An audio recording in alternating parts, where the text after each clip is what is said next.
Right.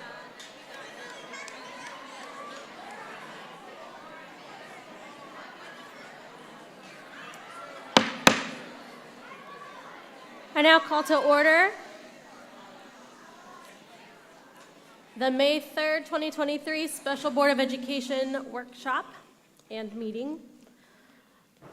The board meetings are recorded and live streamed. And to kick off tonight's session, let's all please stand for the flag salute.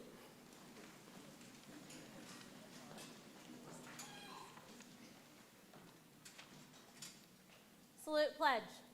I pledge allegiance to the flag of the United States of America and to the republic for which it stands, one nation, under God, indivisible, with liberty and justice for all.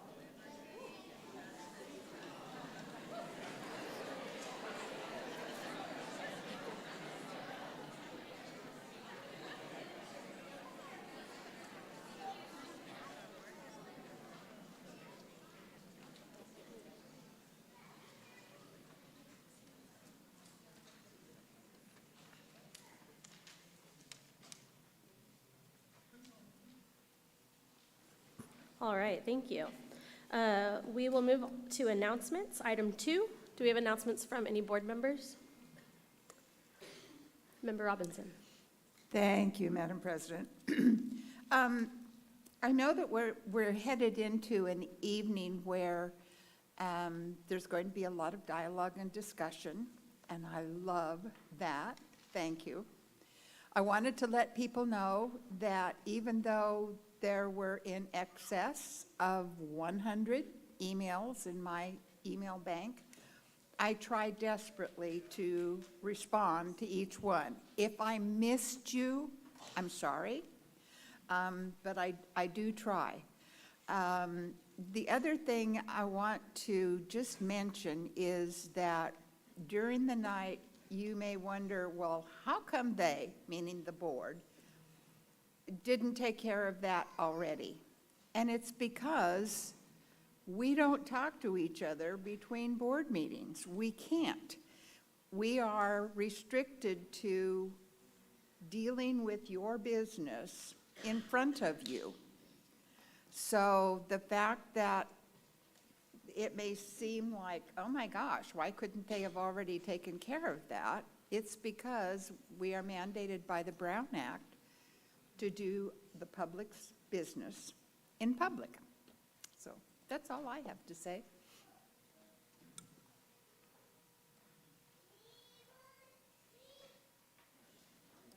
Thank you. Seeing no additional announcements, we can move to our consent calendar. Do we have, let's see, we do have one speaker card for consent calendar. And I'll call up Julie Threet.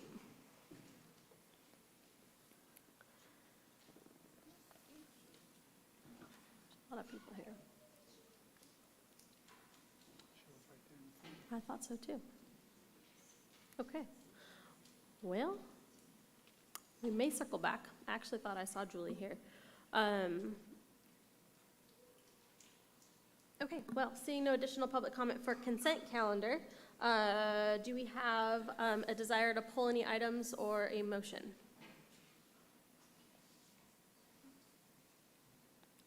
I'll move adoption of the consent calendar. Okay. I'll second that motion. Okay. I'll second. We have a motion by Member Lando and a second by Member Robinson. Any other discussion on consent?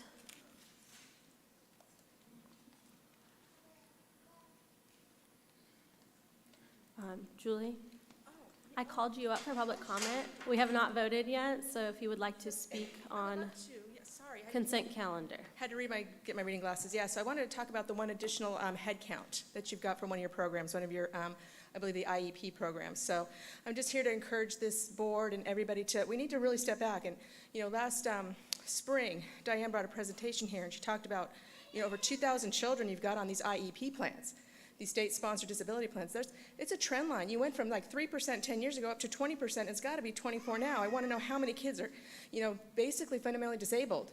And we need to have that conversation. So, and just adding more headcount, more nurses, and more wellness is just too much. So just wanted to raise that to everybody's attention and see if we can have a conversation about that one. Thank you.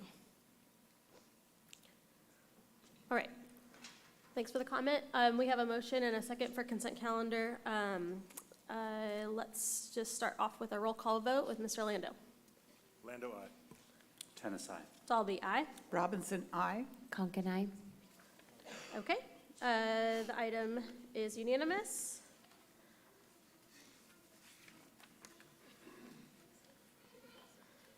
Just a list of field trips and some fun things.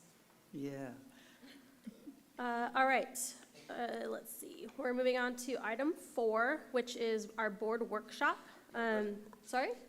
I'd like to make a motion to suspend the rules. Can you elaborate on making, Yes. yeah. I would like to, I can't remember the point of privilege or point of order. I'm forgetting my, at any rate, I would like to. Yeah, Sorry. yeah.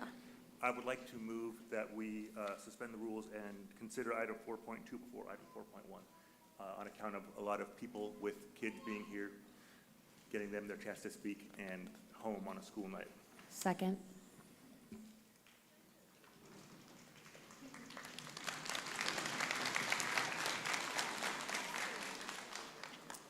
Okay, so we have a motion to suspend the rules to move item 4.2 up to be heard first. And we have so we have a motion by Mr. Lando and a second by Member Conkin. So it's up for discussion.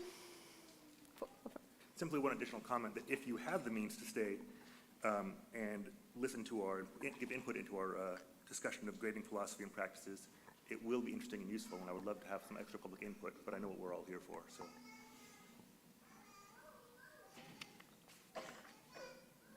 Is your microphone working? Because I can hardly hear Yeah, you you need from to, here. it's not sensitive enough, so you're gonna have to talk really close to it tonight.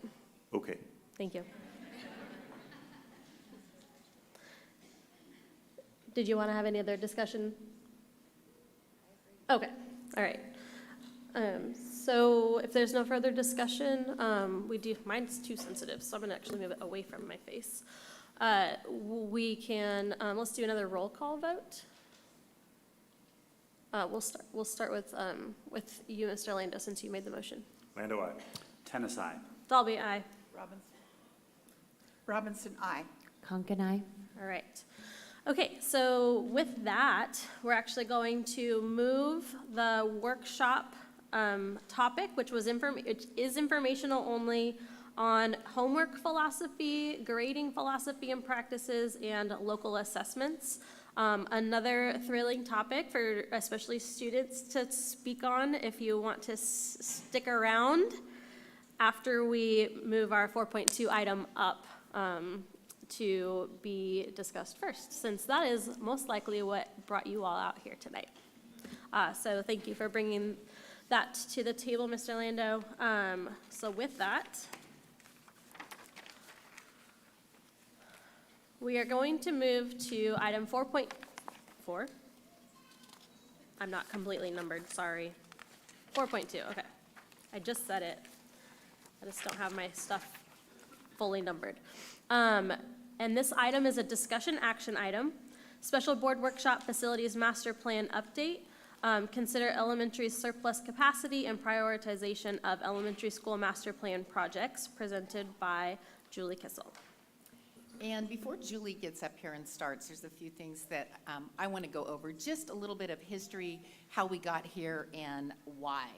So Chico Unified passed its first facility master plan in 2014, and that really gave us the opportunity to pass 2 bonds, Measure E and Measure K, as a result of having a facilities master plan. At our meetings that we had just, in March, we heard from all of our schools. We asked all of them to come forward and talk.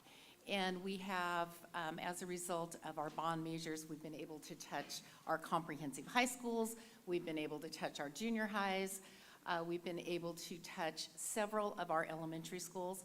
But it was really clear that we still had some elementary school sites that needed attention. And those were Fairview, which is not an elementary school site, but that facility still needs a lot of work. Chapman, Citrus, Hooker Oak, Parkview, Rosedale, and Sierra View. So hearing all of that and hearing that there was some discrepancies between the facilities that we have in the district, the community and the board tasked Julie Kissel and the facilities department to find ways to renovate these schools as soon as possible. We want them tomorrow. Their job was to develop options to get as many schools renovated as quickly and as cost-effectively as possible. Quickly, so our students can be in them. Cost-effectively, because we do have limited dollars. We only have so many bond dollars. Even when we go out for a new bond, we will have limited dollars. And we want to touch as many schools as possible. So Ms. Kissel and her staff looked at the facilities data. They did the job they were tasked to do. They provided options for facilities. They were not tasked with putting an emotional, political, or really even an educational value on our schools.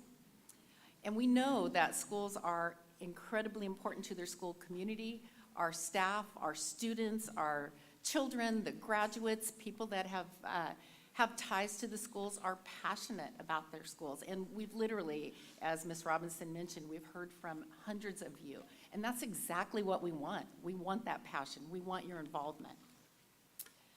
But the board also owes our community due diligence to look at all of the options that are out there.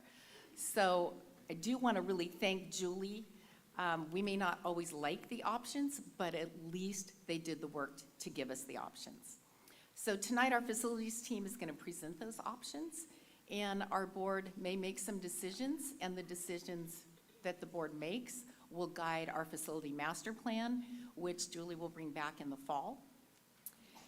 And just kind of thinking out loud here a little bit, we have a lot of people here tonight that want to speak. And we do have an option that is option 6, that is status quo. So I do want to throw out to the board, after you hear the presentation and you hear the data, if that is the direction that we're leaning, let's try to save the emotion of all of our speakers that are lined up here tonight and try to get, if that's the way that you are thinking in your mind, and you get to vote, I don't. Let's think about ways that we can get to that vote and let people relax and move on if that is the direction that you're headed. We could suspend the rules. We could limit our number of speakers to the 30 minutes that you have designated on the agenda. So there's different ways that we could get there, but just something for the board to think about in the interest of your decision and the time that we have tonight. So with that, I'm going to turn it over to Julie and let her do her presentation. And Julie, I do want to thank you and your team. I know it has not been easy, but thank you for the work that you put in to give us these options. Thank you very much. Good evening, board. Thank you for the opportunity to speak with you about this important topic tonight. I had also created a review to discuss with you prior to the presentation, but thankfully Superintendent Staley has already created that review for you, so we'll jump right into the presentation.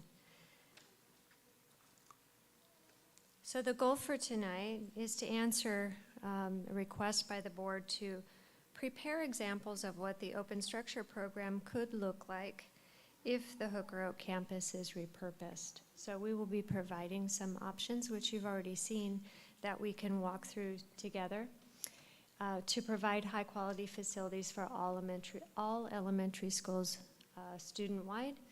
The following options are presented for consideration toward this goal. Reviewing the guiding principles that have been brought forward to the board both in March and in April. The guiding principles are right sizing, addressing our elementary school capacity concerns, keeping the commitments to our community that we've made with our bond dollars, planning for the transitional kindergarten integration, adequate planning for SPED accommodations and facilities, and safety and security. The board requested the following information. What options are there for the open structure program to be housed? Will they be joined with an existing site? Will they remain unchanged? The time frame for the relocation? Will there be a guarantee of program enrollment? Possibilities, and what would the transition look like? These are the questions that I left with at our April 5th meeting and was attempting to answer for you in the following options.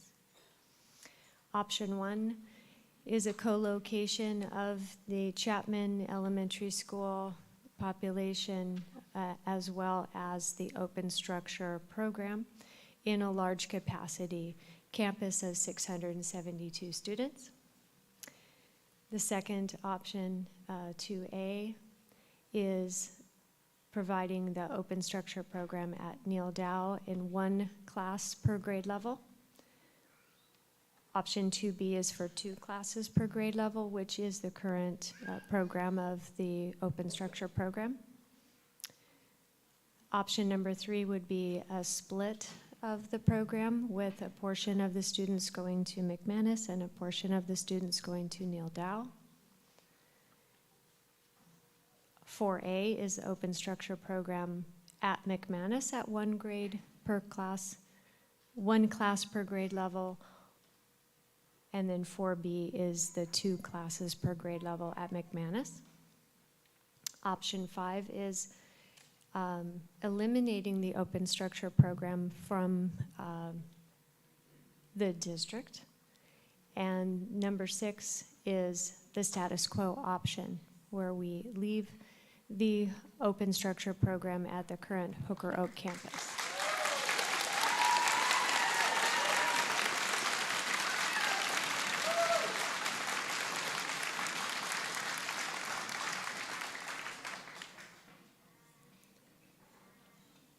We present a slide of the model loading scenarios that were presented to the board previously of the small, mid-size, and large campuses that are utilized as a planning tool for the master plan. There's discussion about how additional capacity on those campuses can be realized with higher loading in each classroom and utilizing specialized spaces as regular classrooms as well. This slide shows the options laid out along the top and the surplus capacity that would be realized by the implementation of those options. The first 2 columns show the current enrollment, and then the second column shows the projected enrollment in the year 2930. This slide discusses those model option capacities and their costs. And then the tiles to the right show the costs estimated for the various options 1 through 6. This slide summarizes the information on each of the options presented.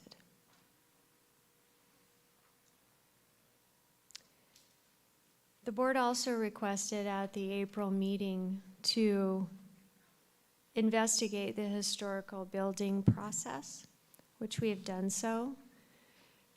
We provided what the criteria is and what the benefits might be of a historical designation. There is an application process that the district would go through, and if approved, it would go to the city of Chico to also approve. Then we talked about the prioritization of the remaining elementary school campuses, which is needed for the development of the master plan update. And we have this slide, which you've seen before, that has important data that we thought would help the board in their decision making for prioritization. Yes.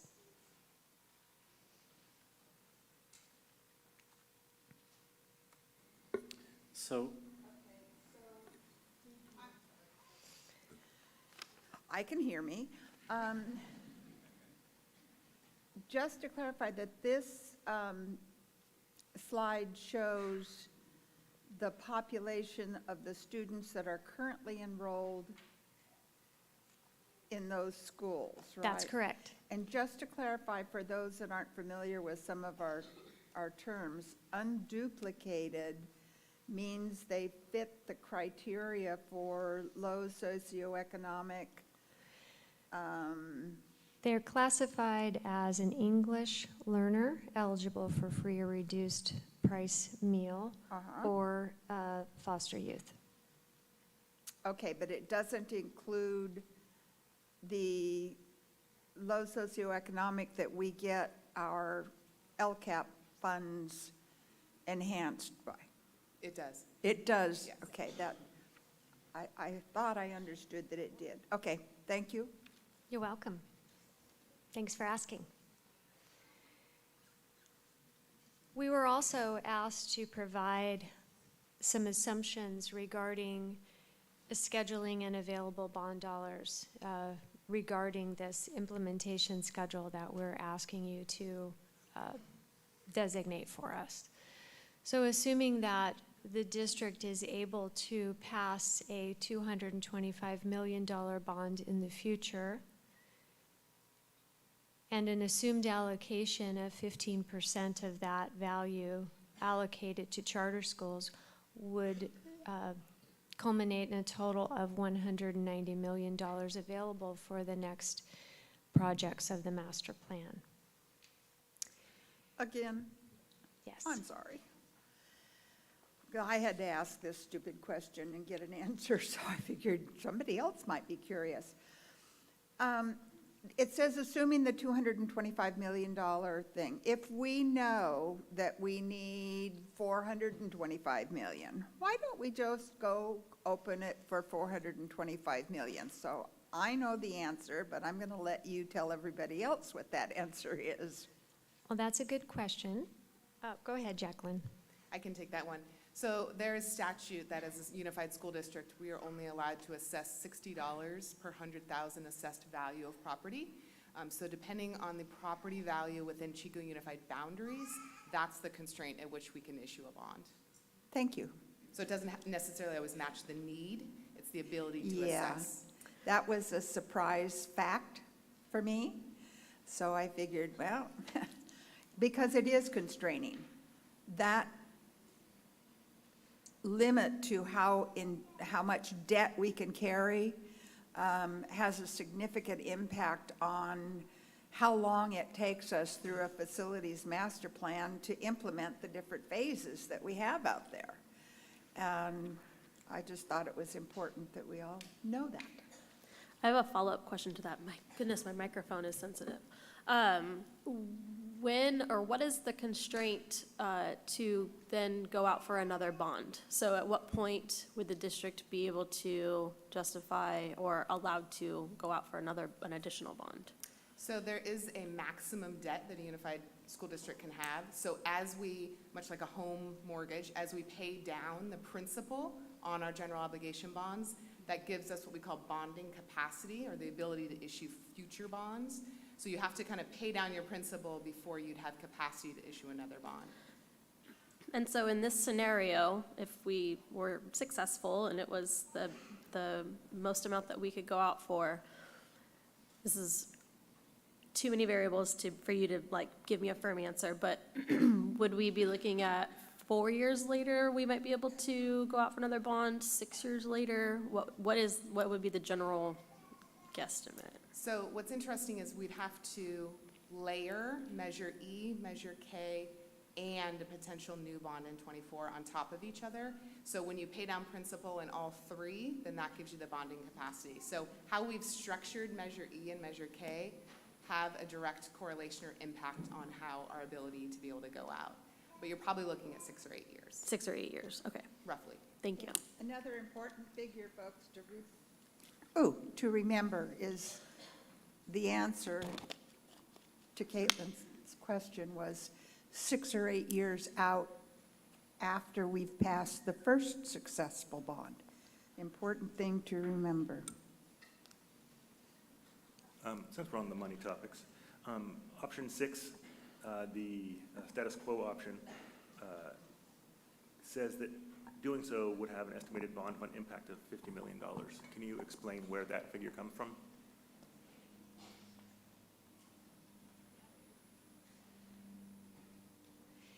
Yes, so that jumps to the conclusion that we would not be incorporating the Hooker Oak campus into the master plan implementation. So we would not be performing a master plan project on the Hooker Oak campus. Does that answer your question? Status quo assumes we are, so it adds Oh. 50 million. I'm sorry, it adds 50 million.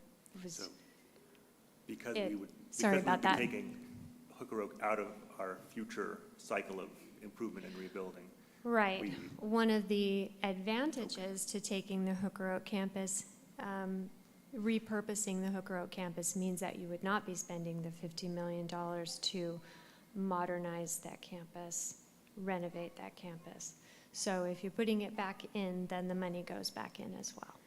Can you explain a little bit better that figure for Hooker Oak specifically?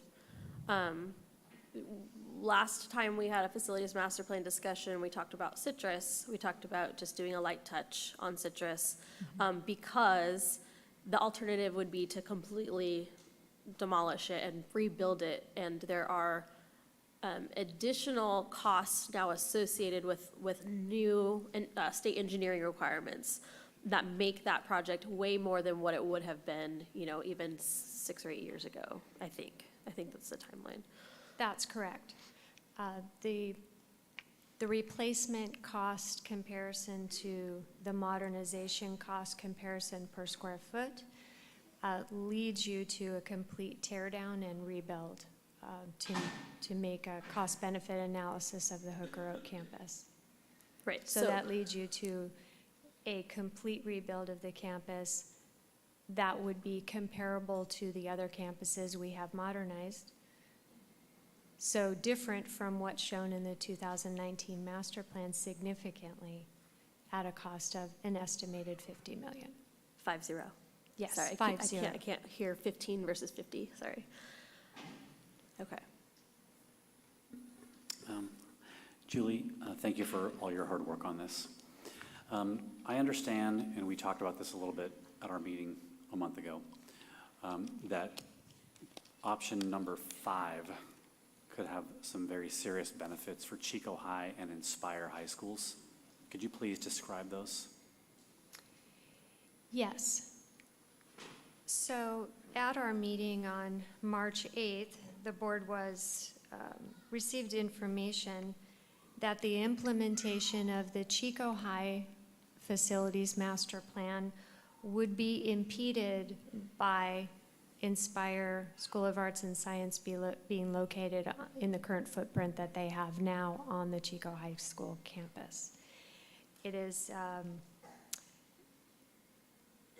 that current footprint in the master plan includes significant career and technical education facilities to provide offerings to the high school students at Chico High School that would be similar and comparable to those provided at Pleasant Valley High School on the Chico High campus. What would those be? Do we know?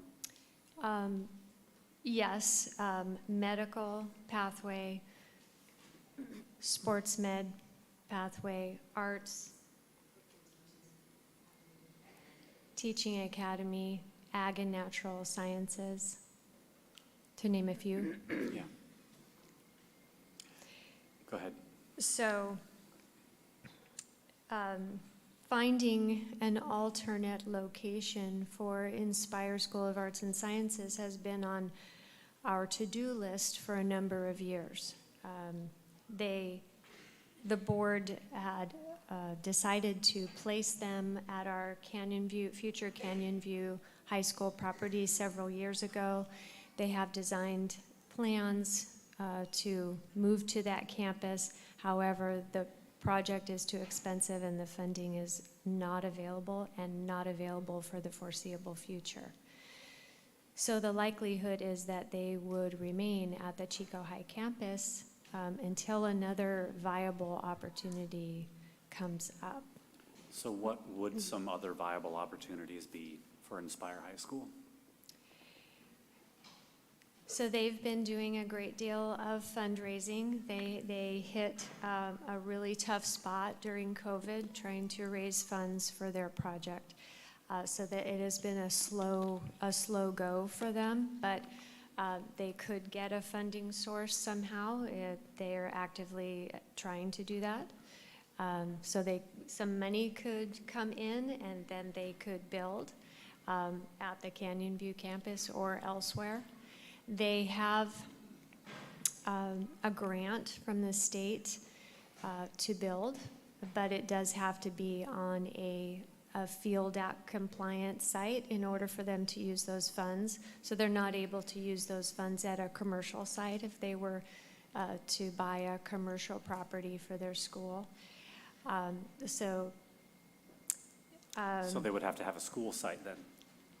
They'd have to have a Yes. school site in order to use that? Yes, if we had a campus repurposed, because we have surplus capacity in the district at the elementary level, and we surplused a campus, it could be offered through the Prop 39 process to Inspire to be housed there. So they have some source of funding that amounts to something like $8 million for Yes. construction, either Yes. renovation or new construction. Yes. And I understand that this pot of money has a lifespan of some kind where it might go away in Yes. a couple, 3 years if it's not used somewhere. Yes. Can I get clarity on what those sources of funding are? And I hear they're in the neighborhood of $8 million. Jacqueline, feel free to chime in here if that's true.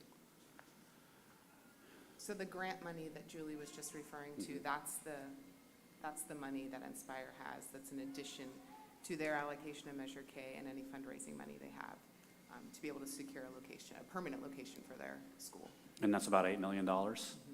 And how long do they have to spend that at a school site before it goes away? Has to be completed by 2029. Their school site has to be completed by 2029, and when would it need to initiate? I'm going to defer back to Julie on that. 2027, they'd have to be in contract, Okay, under construction, so if for at we, least 50% of that grant amount. so if we want to move Inspire High School out of the portable buildings that they're in on Chico High campus, we will need to find a school site for them by 2027. Is that approximately correct? Yes, What's- either we will or they will have Okay. to find a site.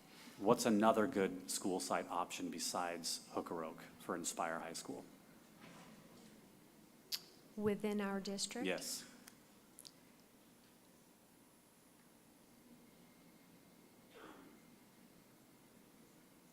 I don't really have a recommendation for that. I assume it could be any site that the board made available for them, but it all is a painful effect on families and students that are within the district. So maybe Shasta or Parkview or Rosedale or Citrus or something like that, in theory. Yeah, and I'm not advocating that we do that, but, so if Inspire is gonna move off of Chico High campus, I think that should be clear to everyone in the room. It's gonna happen by 2027 if they're gonna keep their major funding that they have in place. So I just want people to understand what we're talking about here tonight. Inspire didn't really make its way onto the formal analysis tonight, but that is in the backs of all of our minds. So I don't know anybody who really likes Inspire being on the Chico High campus. The buildings are very old and dilapidated, as I've heard repeatedly as a board member when I've toured Inspire. The Chico High faculty, and I know at least some of the students, in the informal conversations that I've had, don't really like it being there because it disrupts their flow on campus, and then these timely questions about the renovations that are on schedule for Chico High down the road, such as career technical education programs that we all really, really like. They are also a source of funding for a school like Chico High. So I want people to know that I'm very conflicted about that. And I don't think that the Chico High campus is good for anyone. In fact, I think it's harming both schools. With that, I'll let you carry on with your presentation, Julie. I have, Oh, go ahead. yeah, so related to this same topic, with knowing that we wouldn't be able to go out for another bond measure for 6 to 8 years, the soonest we really could do any reasonable updates with the Chico High master plan wouldn't be until likely after we get the next bond measure, 6 to 8 years plus down the line. Is that a fair assumption to make? There is a chance that there would be a delta depending on how the board decides to prioritize the elementary schools, similar to what we have right now with the remaining Measure K funds that are not allocated, that are not enough to tackle an entire elementary school and were unallocated until our last meeting. There is a chance that there would be funds like that left over from the next bond that could be spent similarly to how the board decided to spend the remaining Measure K funds. So there could be some dollars there, but otherwise, yes, you are correct. It would be not until the bond after the next. So what would happen if we were to see Inspire relocated by, let's say it was 26 or 27, but we don't have the funding to actually tackle the CHS campus for their renovations until 2030? What does it look like in the interim? So Inspire's off the campus, which is great, and but there's no money to do anything with that space, or little money, some money, but not to do the full renovation that we intend. Yes, but I think you're correct. Maybe not exactly the years, but basically correct. However, it would then free up those portable classrooms that Inspire's currently using to interim house Chico High School Chico High School students. For instance, if you were to renovate buildings in the front, B and C, the major classroom buildings, and A, you could move those students to the portables that Inspire is in now and renovate those classroom buildings without having to pay extra for interim housing. Currently, because it's so far in the future, it's hard to wrap your brain around, but that's an awful lot of students to have to house while you're renovating on an active campus. So the buildings that Inspire is in currently would be very helpful.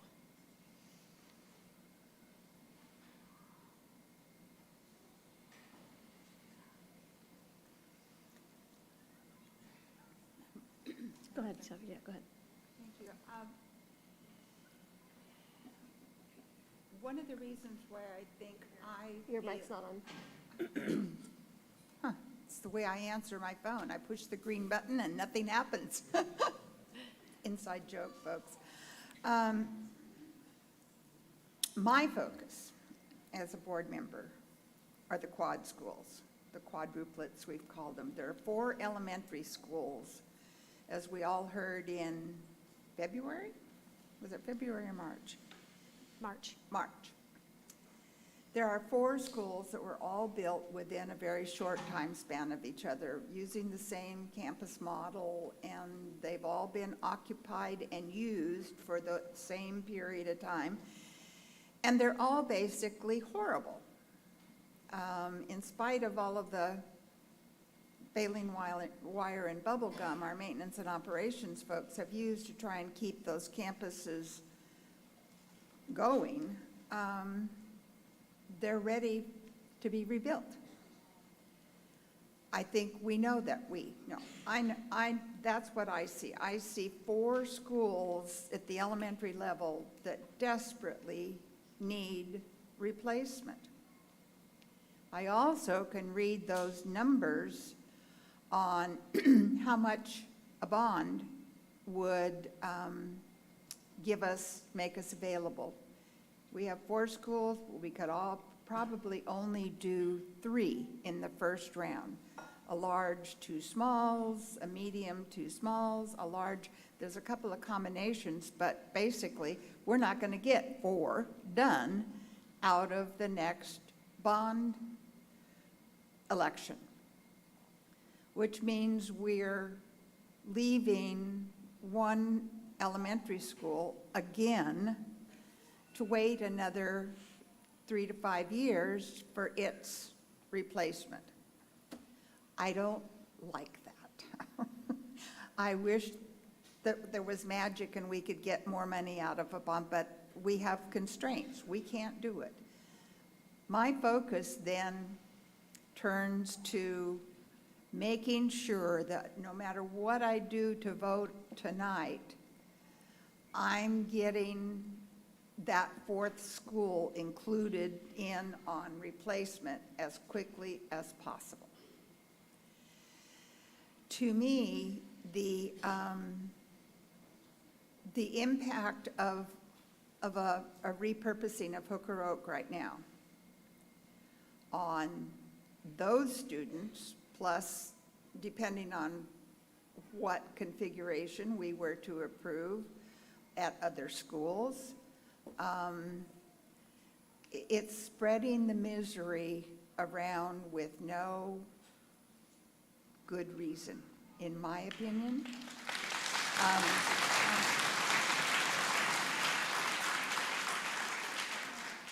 Compared to the impact on non-CUSD students, remember, Inspire is a charter. That is not a Chico.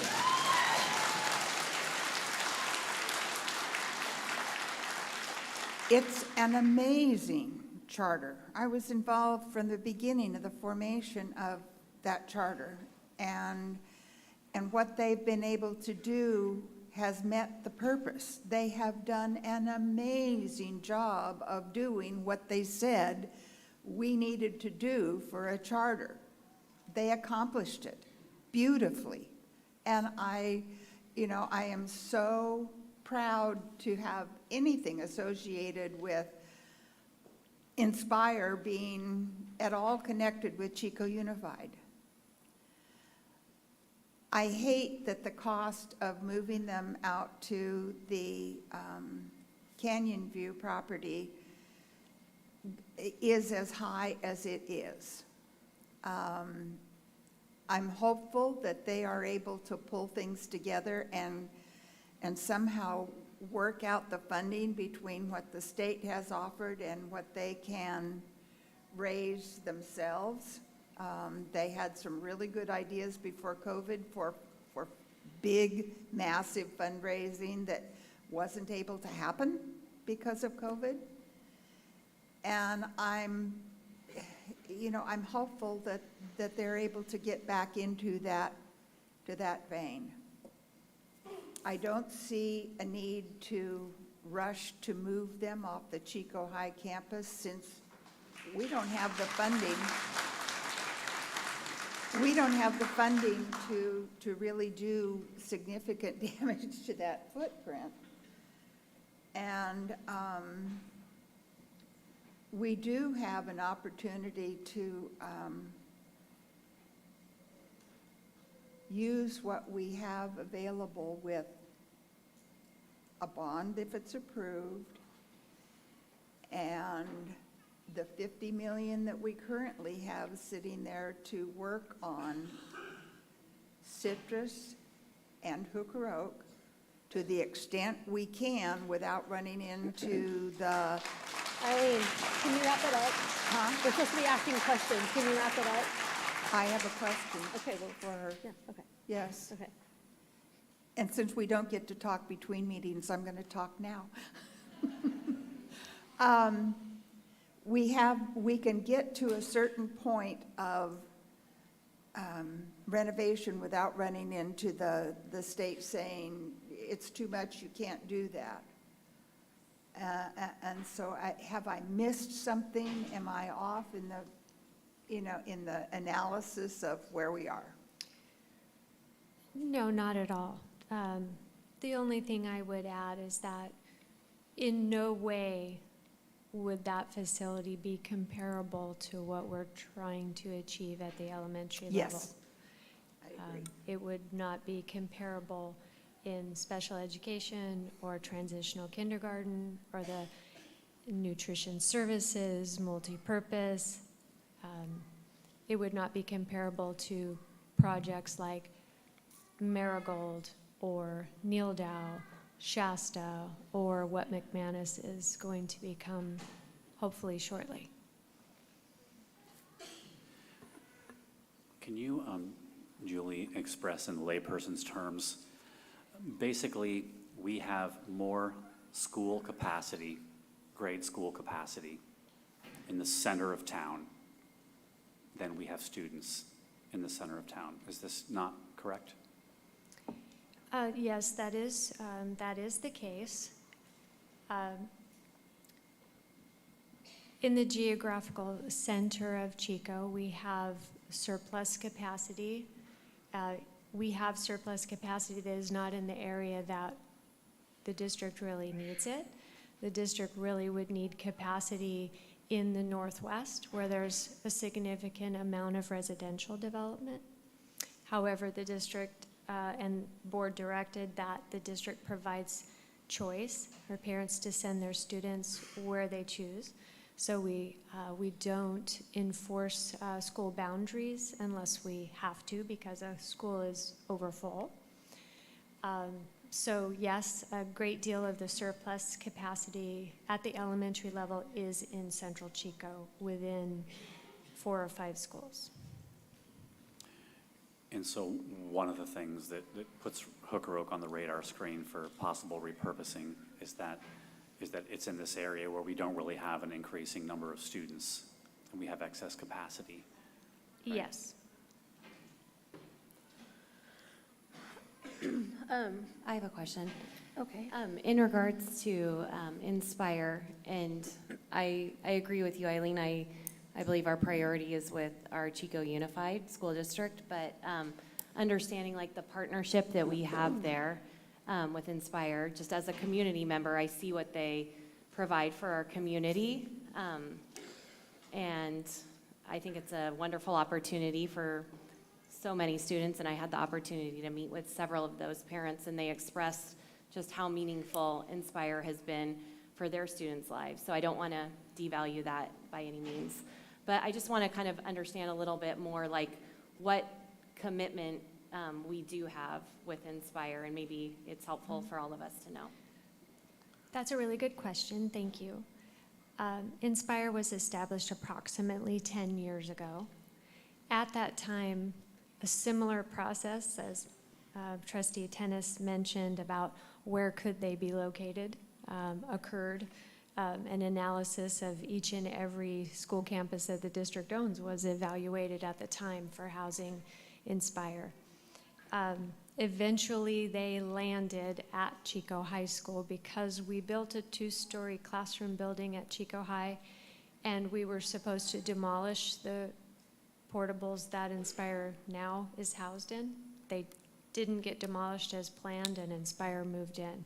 And they've been housed there under in lieu of Proposition 39 agreement for the last 10 years. That actually expires this June 30th, but the district has offered to extend it for a year to come up with some possibilities for their future home.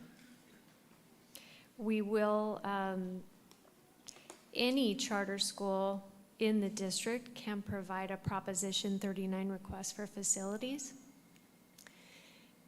So Inspire does have the ability on November 1st of this year to request facilities from the district, and the district is obligated to provide them. I have a question about the bond measure money. Again, best case scenario, if we do go out for this bond next year and we are awarded the full amount, I think I saw a quote of about 35 million that would be allocated to our district charter schools, because we would be obligated to give a percentage. I know it's a rough estimate, but based on the last bond measure, that was the rough estimate. How does that money get divided out to the charter schools? So first thing is, we are not obligated to allocate any portion to the charter schools. My That will be up misunderstanding. to the board to decide when we go out for a new bond, if we are.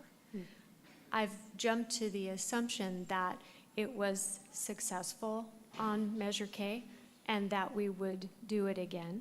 The 15% is actually 15.34%, and 15.34% of all of the students in our boundary at the time were charter students. So that's how that number was decided on. And then after the bond passed, the dollars that were allocated, the charter schools themselves have a committee that's appointed by this board, decided that they would divide those dollars up based on ADA within their charters. And that was approved by this board. So that's how those dollars were allocated to the separate charter schools that were operating and chartered under either our district or Butte County at the time. Okay, thank you, that's helpful. Follow-up question. Actually, it's sort of a question. So with the future need to relocate Inspire so that we can build out the Chico High campus, looking like that would probably at best happen no sooner than 2030, unless there was other funding that we were able to piece together to do that. And even then, it would probably still not even be as early as 2028. I'm just mathing in my head. I think it's important for everybody to keep in mind, that Inspire students, most of them were Chico students at one point. So, many of the Inspire students come up through our elementary schools and our middle schools. And so to me, Inspire students are still very much Chico Unified students, even though they go to a specialized program. That's a charter school that's now separate from the district. That's just a personal philosophy. But on top of that, I would be willing to guess that many Hooker Oak students and or other students that are, are successful in similar programs will probably end up being at Inspire or Chico High School. So at some point, if it was determined tonight or in the future or by some other subcommittee over a longer period of time with more research or something, that Hooker Oak was the campus of the Hooker Oak School was the best option to repurpose for a site for Inspire, the students of Hooker Oak would benefit from that as high schoolers, probably whether they're going to Inspire as high schoolers or Chico High School. And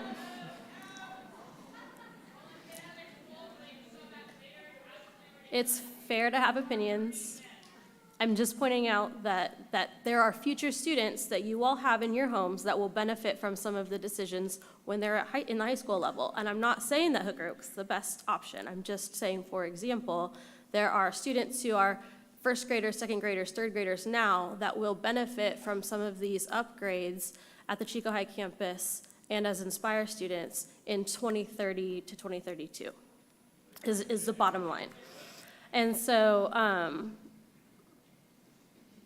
not obligated to feel any particular way about whether it's a charter school or it's Chico Unified. Our obligation is to Chico Unified students first, but I just wanted to address that some decisions made will be positive decisions for our students as they grow through the district.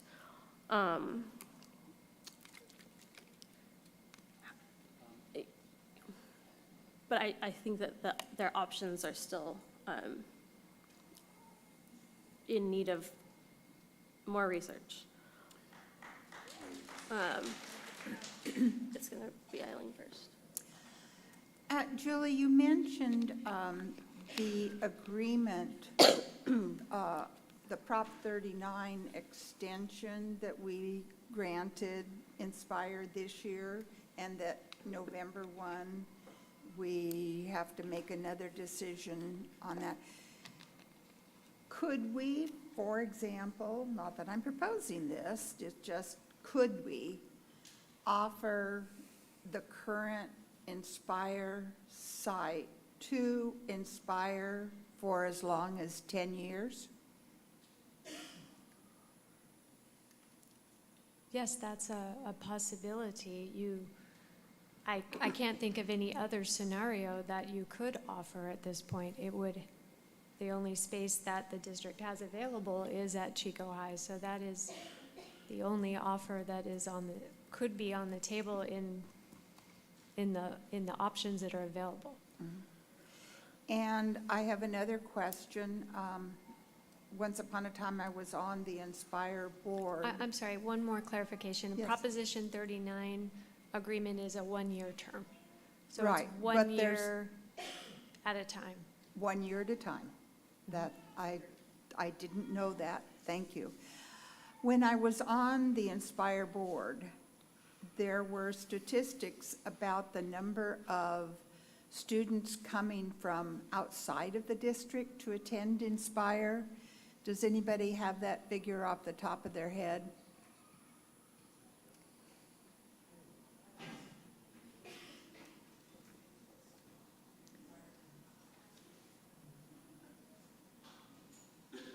In the past, in the early years, as much as 20 to 25% were out-of-district students, so they didn't live in the boundary of the district. But that number has come closer to more students are from within the district than outside of the district. But I'm glad you brought that up, because a Prop 39 offer is, the district is only obligated to provide school facilities for in-district students, not students that come from outside of the district. I think that figure changed after Campfire, because a lot of Paradise students had been attending Inspire, and that option, went away. But we can research that and provide that information to the board. I just want to clarify that the scenarios we're talking about with Inspire hanging out on Chico High until 2029 or 2030, that could involve Inspire's loss of this $8 million that they have for school construction. Yes, Either- it would. You're nodding your head, and you are a representative of the, Oh, I'm sorry, I'm Laura, the master plan architect. right, so she's here on behalf of what firm? Us. Chico Unified. Chico Unified, you're in-house. Lionakis Okay. Architects. Lionakis, no, it's Yes. Lionakis. Right, Lionakis. Is the So this is architect our expert, contractor. and she's affirming it's true. Jacqueline Kruger also affirms. If we think that way about Inspire hanging out on Chico High until 2029 or 2030, that money very, very probably could be gone. Is there any reason not to think that it absolutely will be gone? So we're basically, if we think that way, we're saying, Inspire High School, you can kiss your $8 million in new construction funding goodbye. I just want to make that clear. I'm sorry, sir?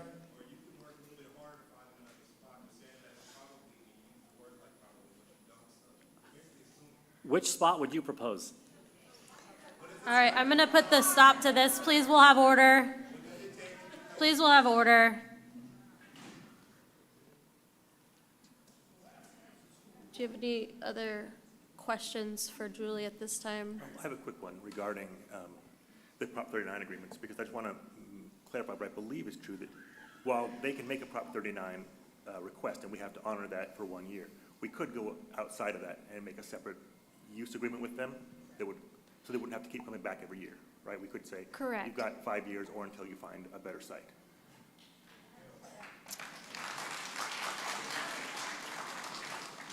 You can provide a long-term in lieu of Prop 39 agreement, and that's what we currently have, that is expiring this June 30th, with the allowable extension. We have similar agreements at our properties at Forest Ranch, Nord, Chico Country Day, for schools that operate on our campuses. So, yes, the second part of your question, though, is for whenever you find a other suitable place. I don't think that is possible. It would have a definite term, and then it could be renewed, but it would have a definite end date, not an open-ended agreement. We couldn't craft some kind of a clause into whatever contract we put in with it, either party could opt out under certain circumstances? Yes, and they do include that. Yeah, okay. Yes. So you're suggesting it could end earlier if they found something? Yes. Yes, that would be included in the language. I thought you meant No, open-ended. we'd set a maximum term. Gotcha, yes, thank you. Yeah, thank you. And we did, Tina worked her magic back there, and Inspire has 18% of their students, or 67, that come from outside of Chico Unified. And their current total enrollment is 390? Minus the ones that don't live within the district, meaning we currently have how many Chico Unified students enrolled at Inspire? Doing some fast math.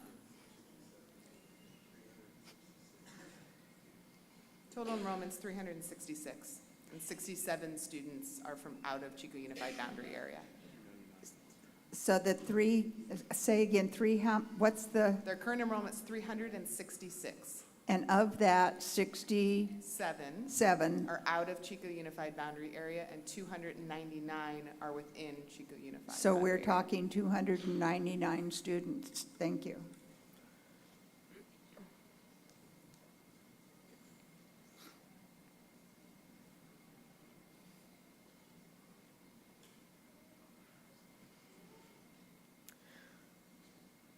So Julie, an immediate benefit, the only possible immediate benefit of, don't boo me, I'm just asking questions, of relocating the Hooker Oak program, it would be to potentially use it for interim housing for the other 3 schools that we will be able to fully renovate over the next 4 years, if we get a bond measure. Because we okay. Because we wouldn't be, I mean, and Inspire wouldn't even need to be moved until, I mean, if we wanted to honor the 8 million grant, then 26, 27, I mean, it just feels like there's a lot of years ahead, I mean, in advance that we're talking here, for these 2 benefits that this recommendation has come forward for. Right, the benefit of using the Hooker Oak campus for interim housing during construction of our elementary projects does a couple of positive things for those schools.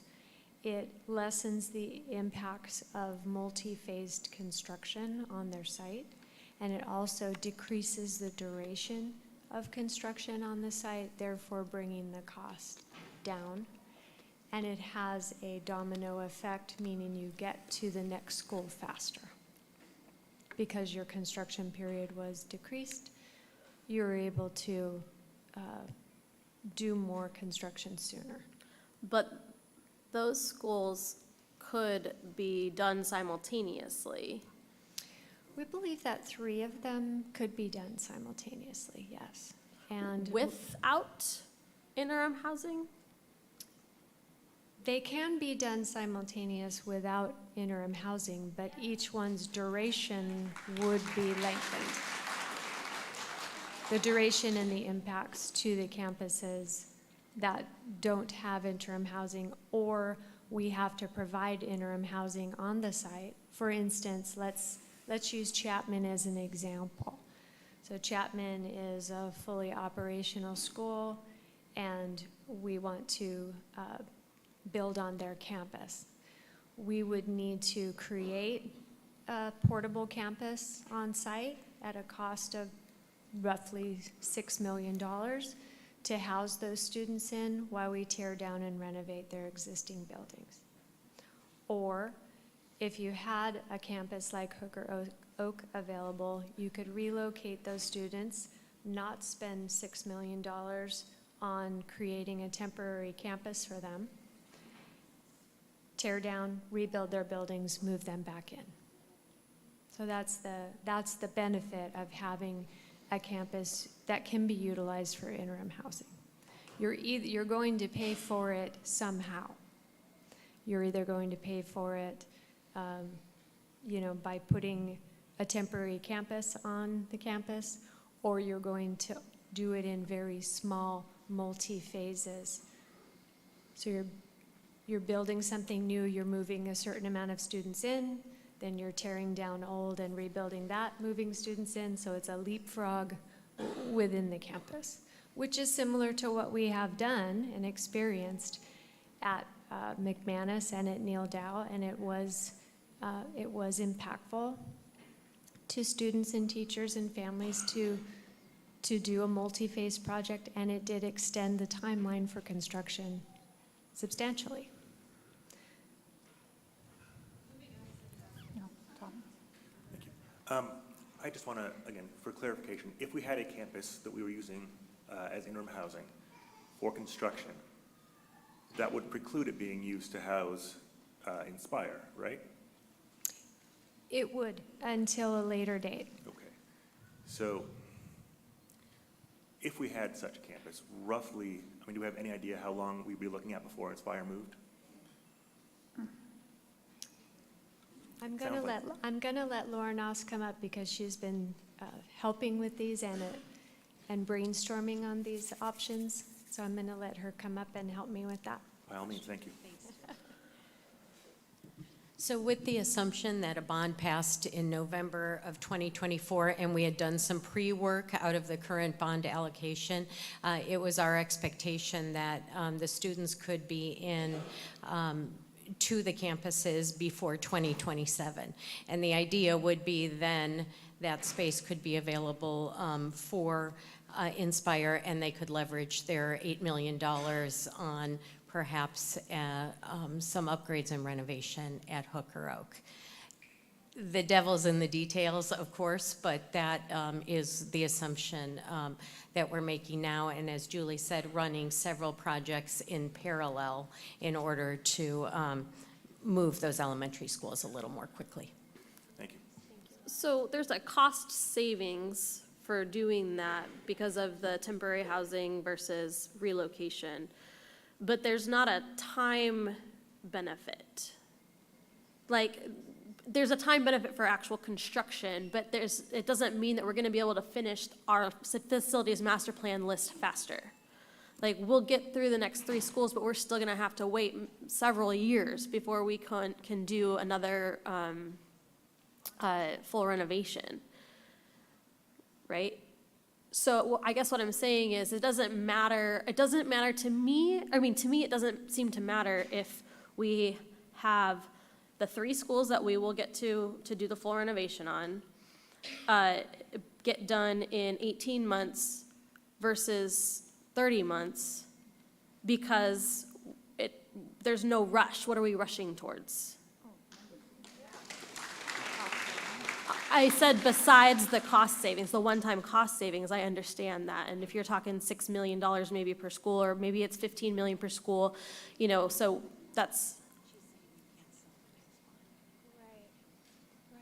So there's there's no reason to rush through it except for there's a cost savings associated with that. And I'm just not sure that I'm convinced by any of the research that's been done or presented so far that cost savings is worth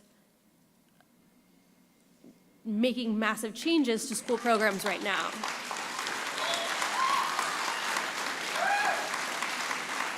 Finally, I got some applause. So the only comment that I would have, Trustee Dalby, is that you would have increased costs over what we're showing here. So these costs do not include the additional costs shown on this slide of 15% per school. So my assumption, and Laura, you can correct me if I'm wrong, is that these two scenarios where you can perform one large, one mid-size, and one small, assuming the $225 million bond, you will not be able to do that because you will have increased costs for those projects. So these scenarios would not work. So what are the increased costs? If we take option 6, effectively kicking the can down the road, what are the increased costs at that point? Can you please enumerate them? Right, so here it says both Rosedale and Parkview can be built on available land on their own site. Multi-phased implementation that we just talked about increases the cost by approximately 15% per school. So what is that? 15% increase to, increases a $50 million project to a $57 million project. And how many $50 million projects are we looking at? Yeah, Please. I think we're going to go to this slide where it lays them out for you. If you exclude Hooker Oak from the conversation, we have one $50 million, two $67.5 million campuses, and one $84 million. So at $319 million plus or minus times 15%, there's probably somewhere between $30 and $40 million of excess costs from the escalation costs of extended time, the contract time, general conditions, and all of those things, as well as the costs of interim housing. Again, we are in the theoretical cost structure world right now, so I wouldn't want my feet held to the fire, but we've seen something around 30% escalation over the last 2 years, and so the costs are pretty real and staggering when you get up into those millions of dollars. And then what's the 50, is it 50 million? The savings, Hooker Oak campus removed from facilities master plan implementation at a savings of $50 million.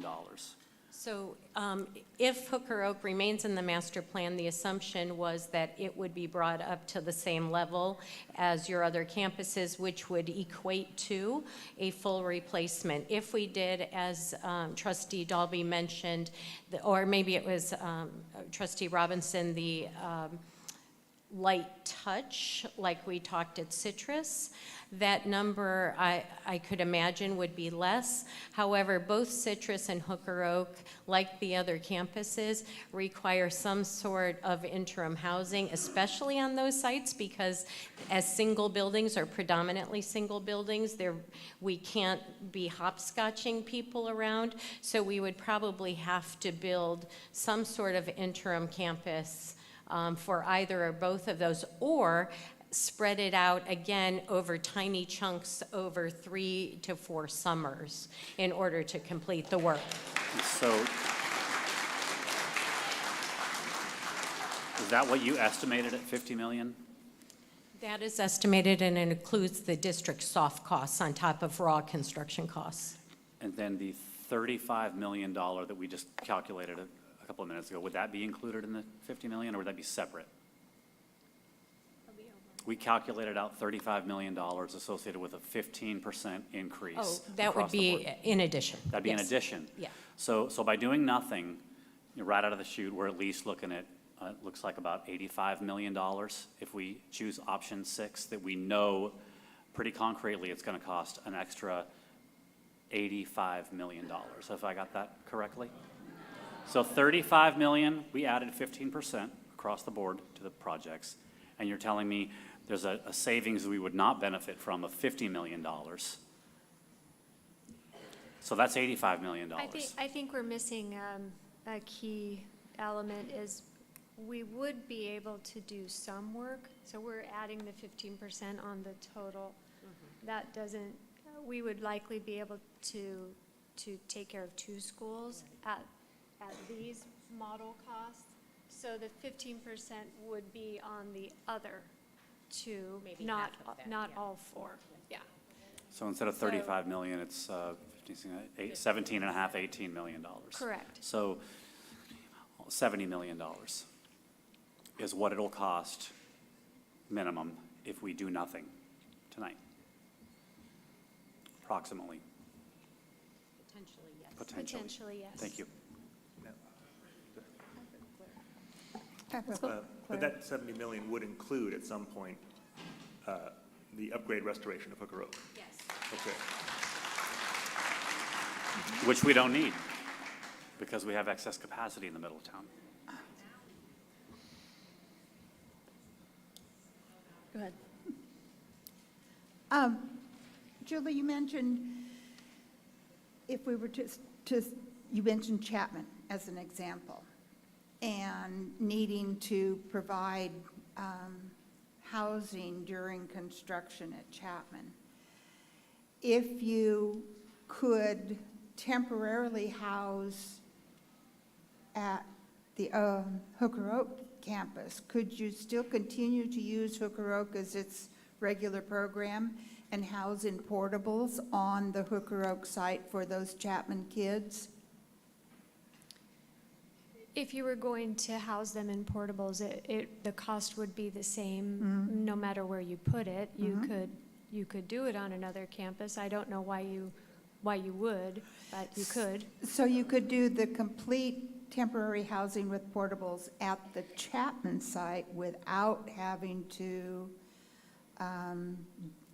do anything with the Hooker Oak site other than the allowed modernization. Yes, you could, at a cost of about $6 million. And I believe at the March meeting, we had discussion about there is money left over in our last bond, and that we could use those dollars for both Citrus and Hooker Oak to the modernization that's allowed. So the board decided at our last meeting, and I don't have the language in front of me, to allow the use of those remaining bond dollars for potential light touch upgrade at Citrus Elementary School, transitional kindergarten, safety and security, and possible restroom renovations within the district. We have not gotten to the point of allocating those funds within the master plan for me to answer whether Hooker Oak could also be covered within those remaining bond funds Could at you this get, time. yeah, oh. Any way of putting that together while we're meeting? The cost, meaning the last time we said, see what you can do with the money doing the things you just mentioned. If we added the Hooker Oak new paint, for lack of a better term, is there any way of knowing if we could do that? I'd be very hesitant to throw out that information without preparing fully. Will you keep my checkbook for me? I'm not good at planning ahead.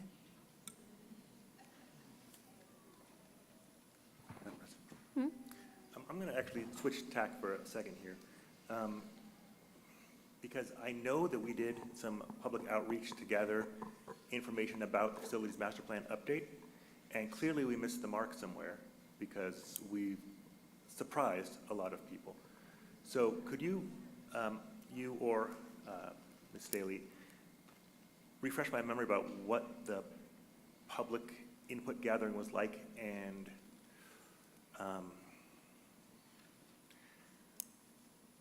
yeah, so I think about what we can do in the future to have more concrete and long-term engagement from parents at all of the schools. That's later, but for now, what did we do to get public input? Sure, I'd be happy to discuss that.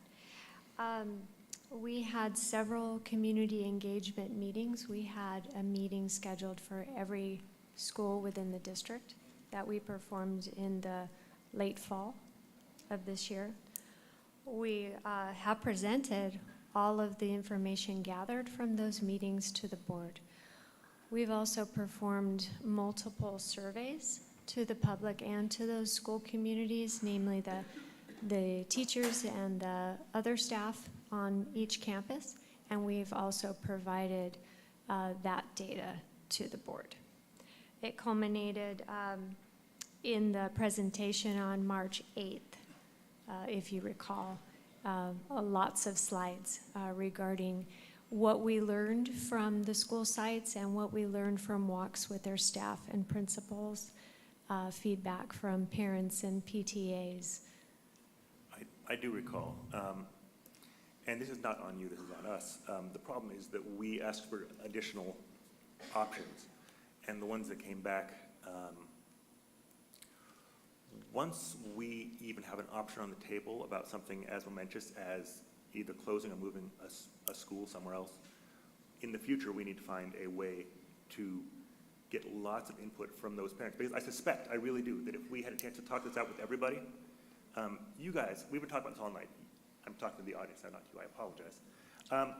Understand that we are in some straits here, right? We have some facilities questions that have to get answered. Otherwise, we end up with elementary school students in 100-year-old buildings. And I suspect that if we had found a better way to actually engage our parents and our students in creating this solution, that we wouldn't be facing people who feel like, we're pulling the rug out from under them, which is definitely not our intention.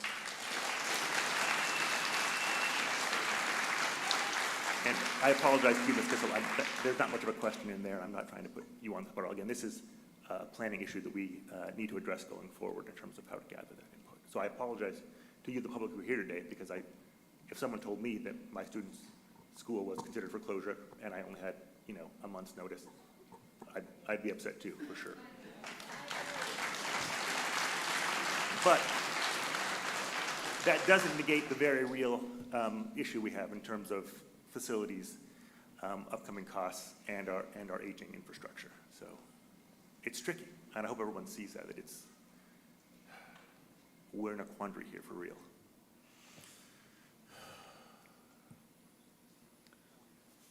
Julie, do you still have is there more to your presentation? No, there isn't, other than the slides that we briefly touched on. Sorry, I'm going the wrong direction. At the end, the possible scenarios with the assumed bond measure, future bond measure of 225. So trying to provide the board with possible scenarios for the next bond construction, where we laid out that you could do one large, one mid-size, one small school, utilizing our model capacity schools that we're using for planning purposes, and or two mid-size and one small. It does show that which schools would be deferred to future bond. And then the slide that shows the costs that the district incurs for not having interim housing available and or for multi-phased project implementation at our elementary schools. And that concludes my presentation. Thank you, Julie. Thank you very much.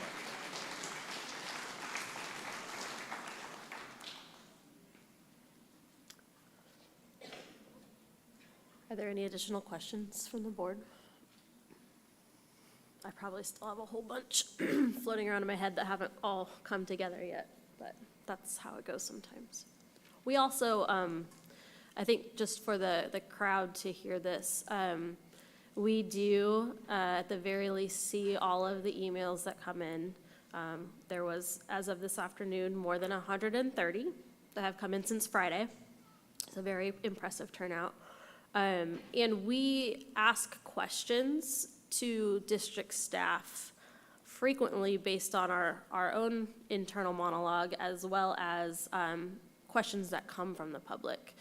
So those public comments from emails that were sent in were very valuable for us to get information even ahead of this presentation via email, to have some of those really good questions that are being asked by the public, to have some more information coming into this conversation as well.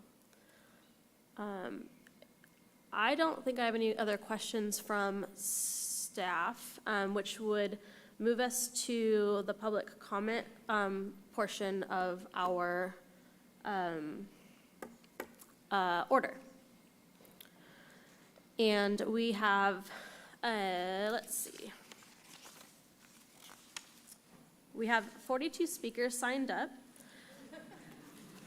Our typical rules are to allow each speaker 3 minutes to speak and limit it to 30 minutes of public comment per item, which would be 10 speakers. I promise you, all of you have been heard, and I would in no way want to discourage anybody from taking the microphone. So I feel like we can hear from a group and follow our rules, and perhaps we suspend our rules at some point to hear more speakers, or if there's a sense from the board that we're ready to take some kind of action, we can move forward with taking action after our typical 30 minutes of public comment.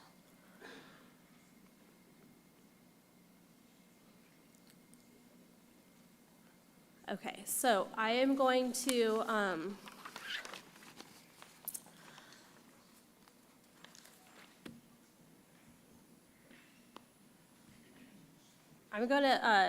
start with some names, and we'll just start going down the list from there.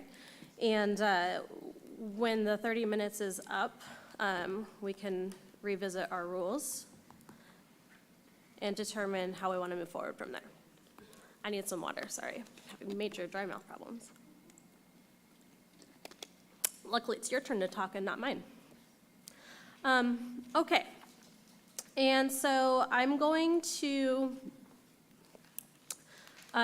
call names, and I'm going to name who's going to be up after that person, just so that you're ready to speak.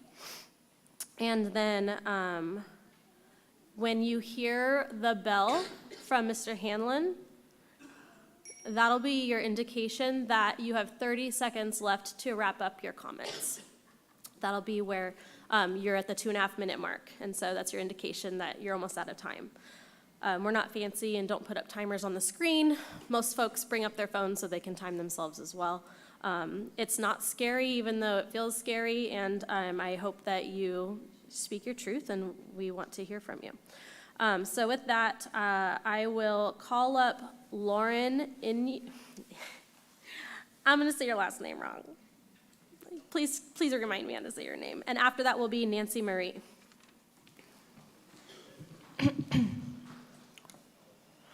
All right, my name is Lauren Inouye, and I have 3 current students at Rosedale Elementary School. And please don't, we have a very modest delegation from Rosedale tonight. Please don't take that as apathy on our part. It's just literally the busiest week of our school calendar. We've divided, we've delegated. So reflecting back on the March 8th board meeting, as a parent, that was difficult to have to sit and see the stark contrast between the schools who came up and were thanking you for the renovations that have already been done for their campuses and those of us who are still waiting our turn. If you put a bond measure on the 2024 ballot, we've already heard you've got enough to do maybe 3 schools. I am asking you to please prioritize Rosedale. You already are very well aware of the state of our campus. It is comparable to the other 5 schools that are up. And so I'm going to focus on 3 other reasons that I think Rosedale should be prioritized. The first is that we currently have a school with the highest enrollment of the 6 under consideration and would allow you to impact the most students with a single project. The second is our student body represents an amazing cross-section of our Chico community. On our most recent SARC report, we have 74.7% of our students who are identified by their families as students of color, and this would allow you to put a greater focus on equity as you're dividing out those facilities dollars. Our school was bumped down in the 2019 revamp of the facilities plan, and that was very frustrating for many in our community because it was felt that the district was prioritizing, whether this was intended explicitly or not, to prioritize the needs of non-minority, more affluent students. We provide an option also for students and families who might otherwise choose to enroll their students outside of the district. And it can be difficult with the state of our current facilities to compete with other programs like Core Butte or Chico Country Day School, who have managed their facilities funding in the last 4 to 7 years to provide really nice, safe, functional campuses for their students. So again, please consider Rosedale for this next rollout of renovations. We would greatly consider your consideration in that matter. Thank you. All right, next we have Nancy Marie, followed by Laura Holman. Point of order, Sorry. Beth Bradley's on the list. Hello, dear Chico Unified School Board. I am currently a teacher at Neal Dow School, and I stand with Hooker Oak and ask that you choose option 6 tonight. Last Thursday, Neal Dow found out there was a proposal to have the Hooker Oak program move to or take over our school site. This came as a complete shock. Working in good faith, our schools should have been contacted prior to these options being made or even discussed. The pros and cons on the 6 options do not talk about the negative impact these changes will have on our school culture. The pros and cons listed are focused on facilities and money. They fail to mention the negative impact these changes will have on staff, families, and most importantly, students. The impact options of 1 through 5 will be massive, and it will disrupt the education path of many students. Our school embraces all students, and we have worked hard as a team to create a safe, rigorous, and positive learning environment. There is documented evidence that our students have made extreme growth in the past 3 years. There seems to be a major focus on a school needing housing during construction. Neal Dow and Marigold did not have housing during our construction. It was difficult, but it is possible to stay on your site. I would like to be assured this suggestion was not made because it will make things easier for construction workers or the facilities team. The education and continuity of our students should really be the priority. Making the wrong decision. Hey, folks, please. Making the wrong decision tonight will mean that students will have to change schools or return to their neighborhood schools. The students who will be the most impacted will be the ones who do not have advocates, the ones who are disadvantaged, and the ones who have suffered the most trauma. Busing will have to be offered to all of these students, and that's another cost that hasn't been talked about. The real financial loss will happen when most of these students will choose to go to a charter school rather than stay within Chico Unified. That is a reality. In closing, sorry, I'm retiring, so I'm getting emotional. I've been a teacher in this district for 37 years. I love my job, I love my students, and I love my school. Please save our school and also the school cultures of Hooker Oak, McManus, and Chapman. Work together with the Hooker Oak team. They have many ideas that will put students first and still solve the problems at hand. Vote for option 6 to ease the minds of parents, teachers, and students. Let the end of the school year end on a positive note for all, not with a cloud of uncertainty. Honor our district's model, every student, every day. Thank you.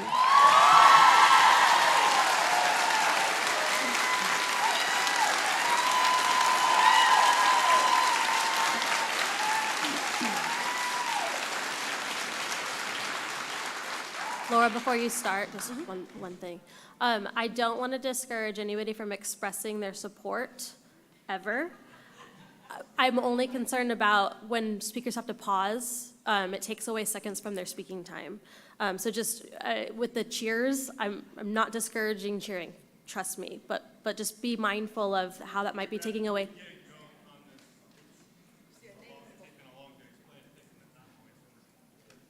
Her time's not even started yet, sir. Thank you. Thank you for your concern. Okay, thank you. Ready? Okay. So, hello.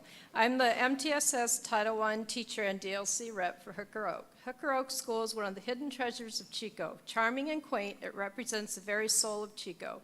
As a teacher candidate in 1997, one of my field trips was to visit the Nature Center of Hooker Oak. The assignment was meant to instill how important it is to include real-life thematic-based instruction to awaken, excite, and expand the minds of our students. Hooker Oak embraces this important job every day. Of note, Hooker Oak continues to partner with Chico State as an enriching training ground for future teachers. The Nature Center is just one example of how our students are encouraged to embrace authentic learning experiences. Not only do our students enjoy learning in and caring for a thriving and serene nature center with a bog and a small creek, they also tend a school garden with weekly lessons from a professional gardener. In addition, numerous field trips at every grade level are frequently scheduled to authenticate and reinforce content taught in the classroom. Embracing the whole child approach, Hooker Oak has established wellness, PBIS, and learning center teams dedicated to ensuring our students are academically, socio-emotionally, and behaviorally the best they can be every single day. When a student needs support, it is with a very caring and specialized team approach. Because of this, our teachers and staff worked hard to earn our school the highest PBIS award of platinum status in 1 year's time. In addition, our Learning Center, paired with a special ed team and reading specialists, support academic intervention needs for reading and math foundational skills. Our children never walk alone, and neither do our parents. Hooker Oak is a school of ingenuity and creativity. As an example of this, we recognize that an area of need is to build foundational skills in math. Therefore, we piloted a research-based universal screener for number sense last year for all of our K through 5 students to determine a baseline of skills established and needed to succeed in math. We had 100% buy-in from our teachers. Data reviewed from this screener has been critical to knowing where the areas of need are and where to apply intervention to build those skills. Before coming to Hooker Oak, I worked at another school as a special ed teacher and in the private sector for 10 years. Never have I worked both outside of and within a school setting that has such a dedicated, cohesive, and professional team as this school. In conclusion, the attributes of our Mighty Oaks School are endless, and it would be a huge loss to the Chico community to disband or disrupt this incredibly successful community of learners and educators. This amazing school is a necessary and historic representative of our beloved Chico. Thank you.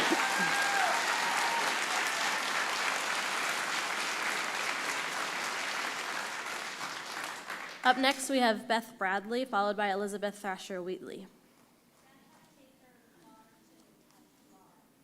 Oh, no. That's terrible. Okay. Thank you. Okay. Thank you. If you're here to support Rosedale, raise your hand, please. There was a lot of you last time, though. Yeah. And the time before. Yeah. And your emails. No. Thank you. Thanks for being here. Okay, so we'll move on to Elizabeth Thrasher Wheatley. Sorry. Oh, a call? We don't have the calling option anymore. Okay.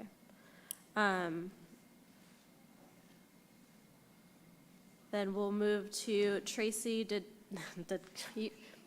you, Dudkowski. Dudkowski.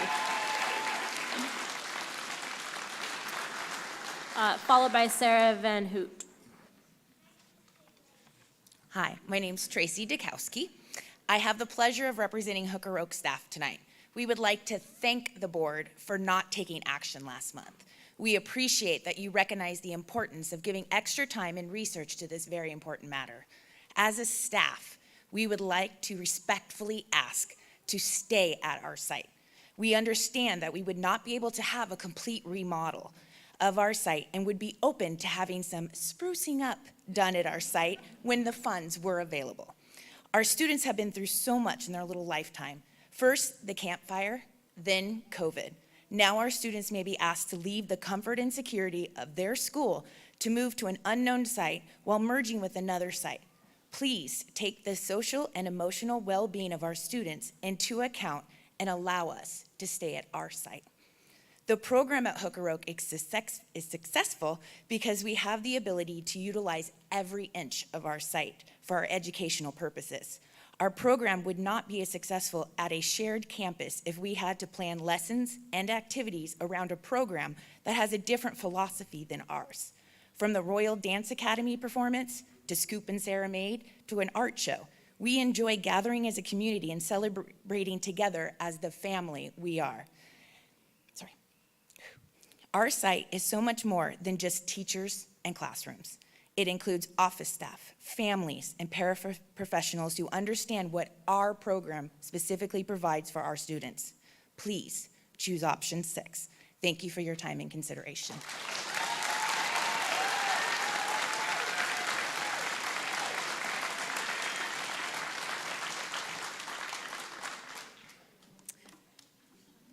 Hi, my name is Sarah Van Hout. I'm a Chico Unified parent. I have 2 students at Hooker Oak Elementary School, a second grader and a 5th grader. I'm here to express my support for our school and concern for its future under the recommendations being presented by the Facilities Department. It is important that you understand our program and the choice you are being asked to make in either moving it off its existing campus or eliminating the program altogether. Hooker Oak is the entire reason my students are at Chico Unified. We did not take the decision lightly, and we were thrilled to find the option of the program at Hooker Oak. I think Chico Unified prides itself on meeting the needs of every student in the district by offering a variety of alternative programs. We have fantastic elementary schools in this district, and this one fit our needs and best aligned with our educational philosophy. The educational experience my children have had at Hooker Oak has been an integral part of their success as students. My 5th grader's test scores have qualified him for honors classes at Chico Junior in the fall. I have been an active member of our parent-teacher organization throughout the course of my kids' time at Hooker Oak. We host events throughout the year to bolster our school community and enrich our students' curriculum. Just since the April 5th board meeting, our students performed with the Royal Dance Academy. After learning and rehearsing for 2 weeks, we hosted a daytime performance on our campus. It brought parents, grandparents, family friends to watch their students dance.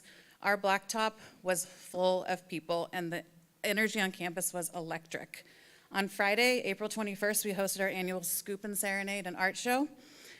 Students practiced with their music teacher for weeks, and each grade performed a song. Over 100 pieces of art created by our students were on display, as well as group art pieces created by each classroom. Once again, our blacktop was full. We had scoops of ice cream for sale donated by a parent who owns a local ice cream shop, and we sold over 750 scoops of ice cream. Our school community is strong and thriving. It is not dying on the vine, and the further we get away from this disruption of the pandemic, we are seeing that strength return.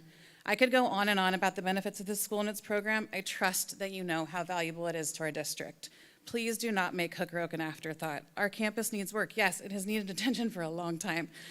Our program deserves its own campus, as do all the other elementary schools in our district. In my opinion, displacing the over 300 students at Hooker Oak is not a viable option, let alone the myriad of other questions and potential problems that will arise in regards to the disruption of students on other campuses. We heard loud and clear at the board meeting on April 5th that this board had no intention of closing our program. I know that Hooker Oak is a valuable asset to Chico Unified, and I hope that you will show that our district truly values our school by keeping us on our campus where our program can continue to thrive. It is in the best interest of the entire elementary school community in Chico Unified for Hooker Oak to remain status quo. Thank you for your thoughtful consideration for the future of Hooker Oak Elementary School.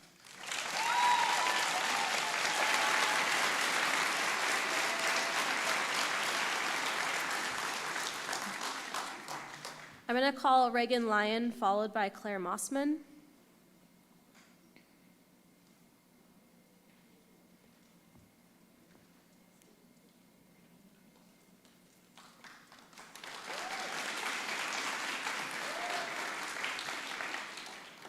Hi. In my opinion, I think that Neil Dow should stay Neil Dow. There's been a lot of memories in Neil Dow.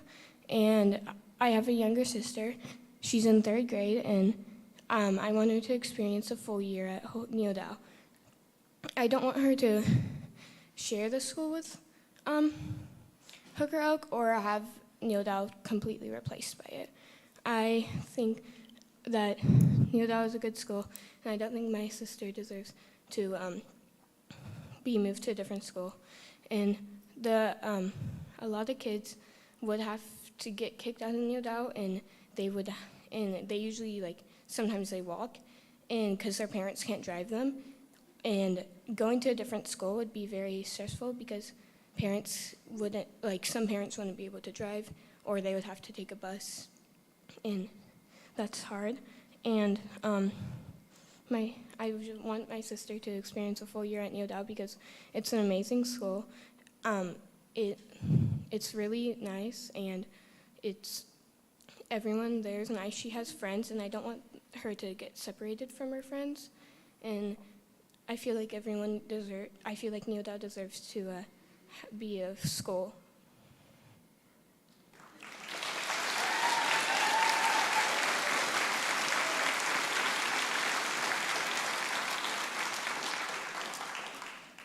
Claire Mossman, followed by Audrey Lyon.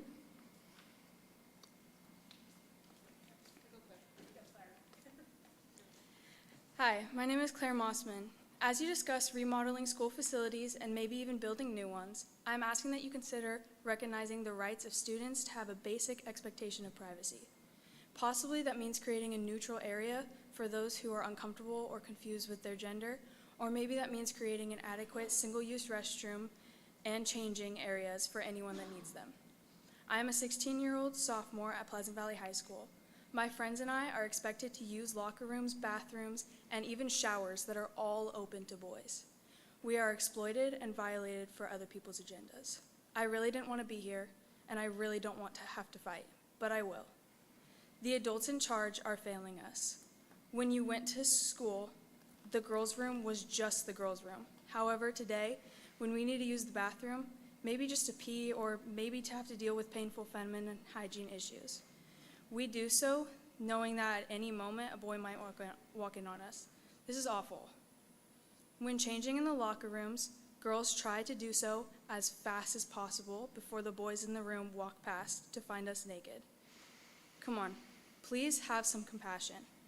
During my years in junior high and high school, I have seen the valley nearly flooded from bad engineering when the Lake Oroville spillway failed. I saw forest fires destroyed thousands of homes and businesses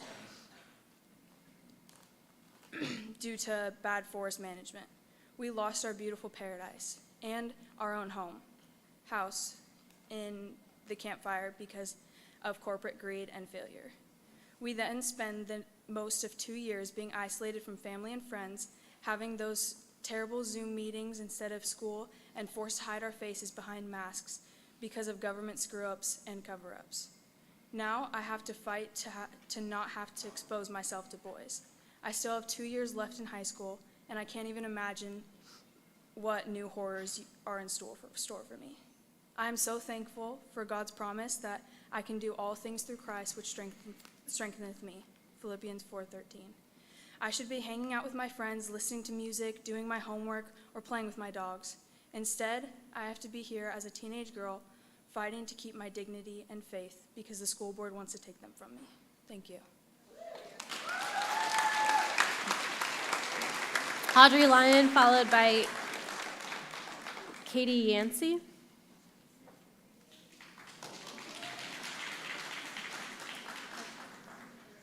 Was it Audrey next or Katie? Audrey's next.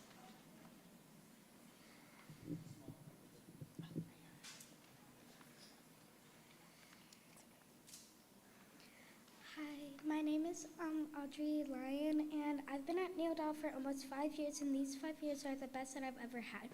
I have friends that go here, amazing friends too, and I don't want to have to be put at a random school and be separated. Anyways, I love Neil Dow. It's the best school I'd probably ever experience, and I don't want something I love to be taken away. Neither would you.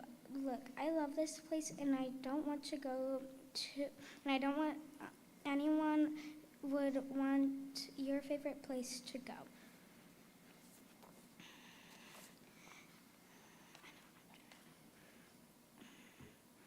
But what I'm trying to say is I'm sure a lot of people like Neil Dow, and we don't want it to be taken away because it's something we love and we appreciate because we are dragons. And I know half of the people here are.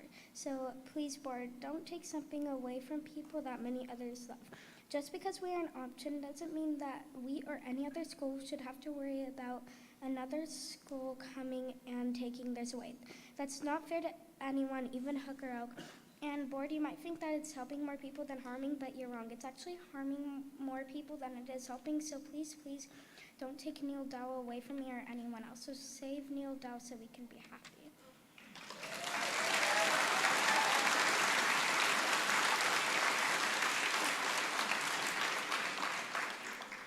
All right, up next is Katie Yancey, followed by Nicole Phillips. Good evening. My name is Katie Yancey. I've gone by Miss Pendergrass, Miss P, sometimes Mom. I am a teacher at Hooker Oak, and I just keep asking myself, how did we get here? How are we here? After the campfire and after these multiple years of COVID, and now we're like ready, and we're back, and we're ready to rebuild. And at the end of the year, at the very end of the year, it's like, you might not have a school to come back to. And then it's, it feels like we're being pitted against other schools when we're hearing that other schools are mad at us. We just want to do what we do. We are unique. I drive all the way from Orland every day to be here, to be at the Hooker Oak campus, because it is what I love. I could teach anywhere. I could teach in my home city. I choose to drive from Orland here every day because of my community, because of my school. And I am asking that you keep Hooker Oak. We don't need $50 million in renovations. You don't need to level our school. Let us do what we do. Let us continue to rebuild. Let us grow our community and our program back, because we are coming back, and we are coming back better than ever. I guarantee it. Thank you.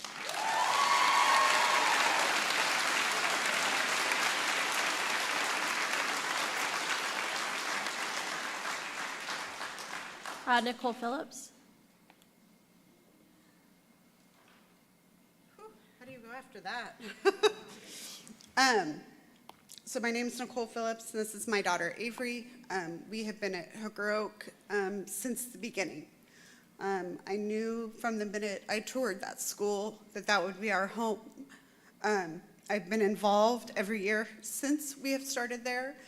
I think I'm on that campus more than I'm at home, just doing activities and PTO, working in the classroom. My daughter's phasing out, but there's a lot of my friends that are sitting behind me tonight whose kids still want to be a part of that program, and they still want to be a part of that school, and they don't want to have to go to another campus. What we have at Hooker Oak, nobody else has in this district. It's unique. My daughter wouldn't have thrived the way she's thrived in any other typical learning environment. And I know that they've set her up for the best success that she can have going to Bidwell next year. She's a student ambassador at Hooker Oak. She's come to the board and spoke on Hooker Oak's behalf 2 years in a row. She's involved in band, and she's even done the TK night where she gets to explain the uniqueness of our school. So I am pleading, along with all of these other families behind us, do not take 300 families and displace us. Like Katie said, after the campfire and after COVID, please, please do not take this away from us. You guys couldn't control those events that happened, but you guys can control this tonight. So please, pick number 6 and leave Hooker Oak as status quo.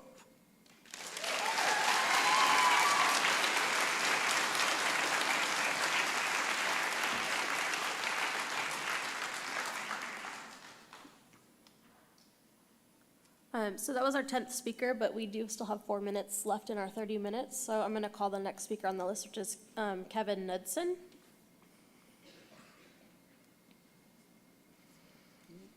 Sorry if I say your name wrong. It's like my least favorite thing in the world is to mispronounce names.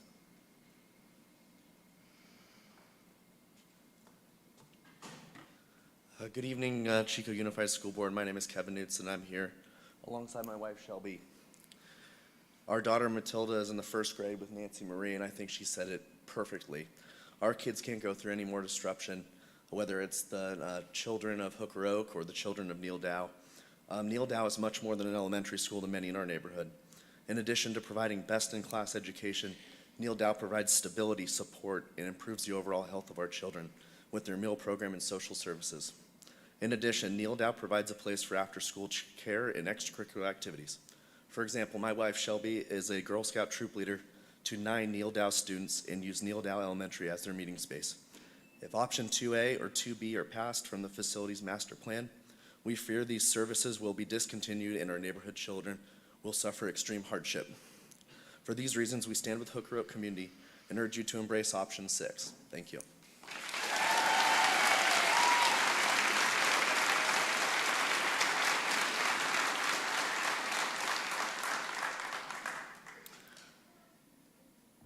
All right, just for my information, could you please raise your hand if you are here to, because you submitted a speaker card?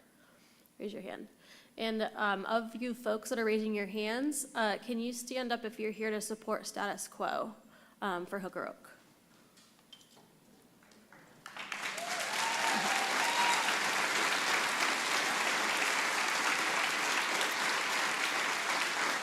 And then in addition to that, if you're here to support that as well, please also stand up. If you're here to support status quo for Hooker Oak, please stand up.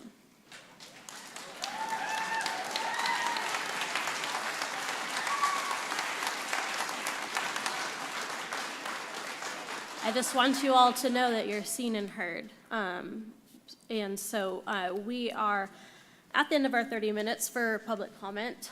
And I am compelled to ask if there is any motion from the board. I'm going to move that the board adopt option 6.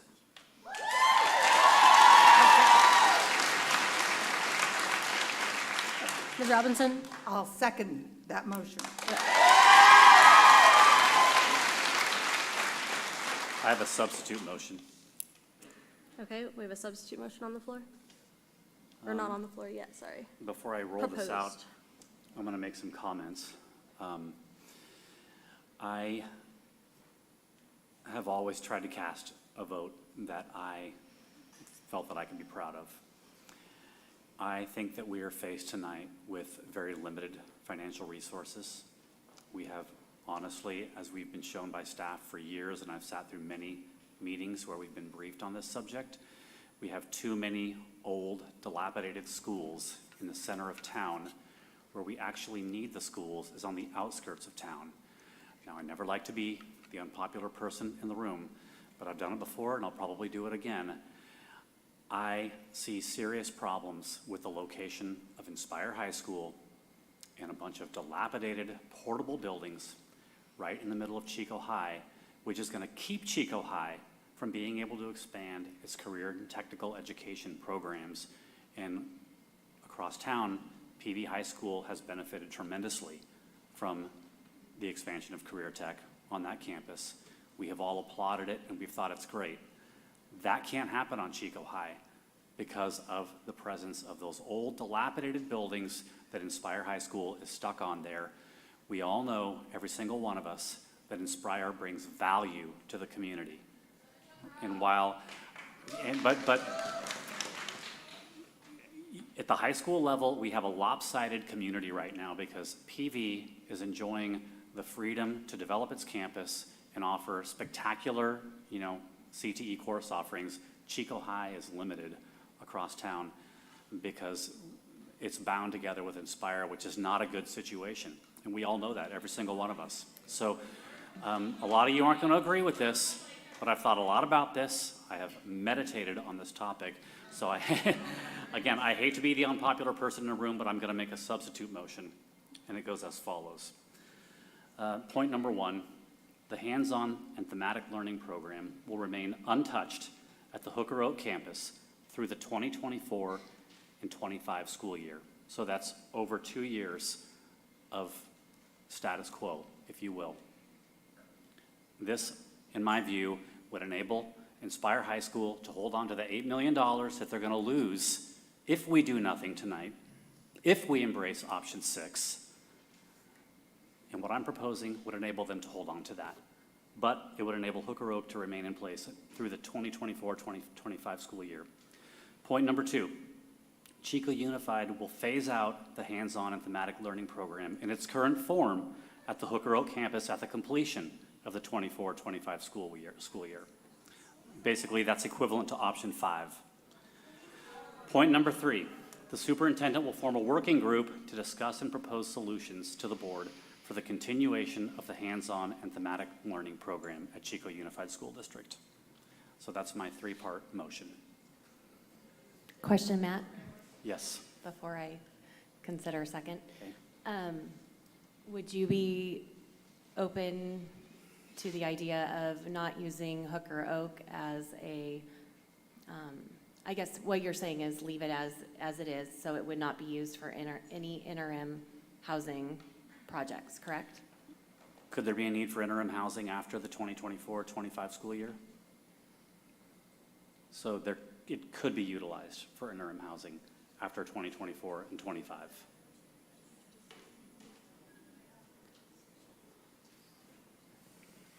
But as of now, in your motion, it would stay status quo for the next 2 years, 2 academic years. 2 plus, yeah. 2 plus? Yeah, the rest of this year. So the scenario that was described and feared earlier of finding out that you're going to lose your school in a month, no one's proposing Point that. of order. Sorry. Motion's on the table. Is there a second? Second. Now we can debate. Okay, so we have a motion by Mr. Tennis and a second by Member Conkin, which opens this motion up for discussion as well. Excuse me. And we'll have to vote on this one first before we could return to the first motion, unless this motion were to pass. Very briefly, I won't add to what I've already said, but I'll say that I support school choice. Sometimes charter schools are a good option, as many people believe and know. And so I'd like to keep the Inspire option available because I've heard from many families that it's a valuable thing.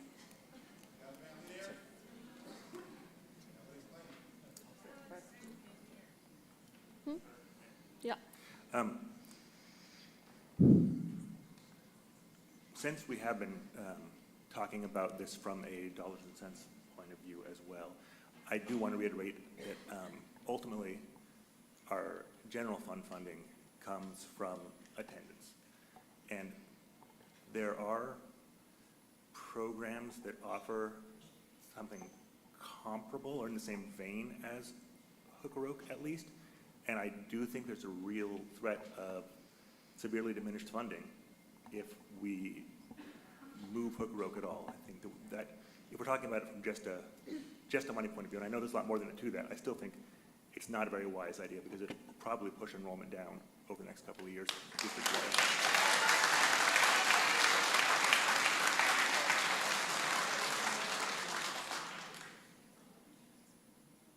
And I'm sorry, I'm going to keep going. Just because, and I know everyone knows it, but I want to put it on the record one more time. I agree with many of the speakers that the hands-on thematic learning is one of the best programs Chico Unified has at the elementary level and one of the most effective.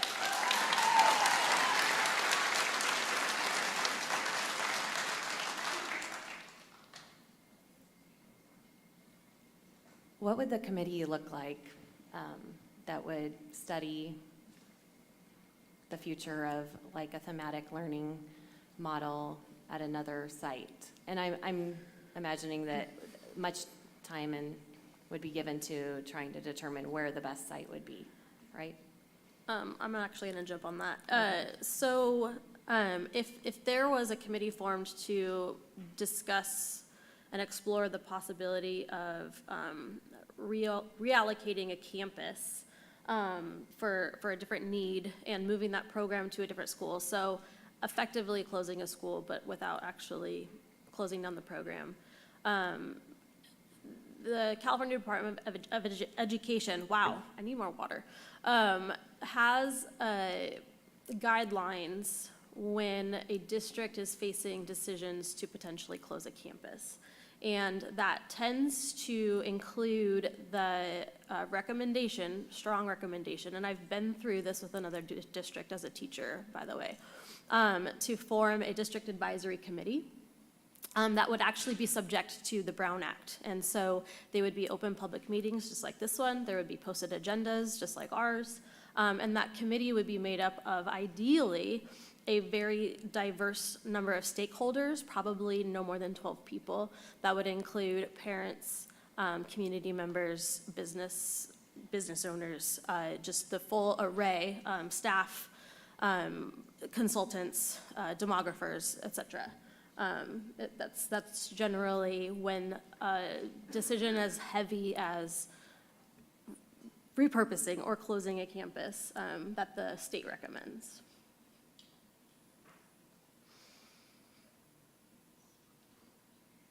That would really improve, the discussion about transparency and getting input and creative solution, fact-finding, and all of those things. But it would have to be a long-term process where everybody's involved in the discussion in an open forum.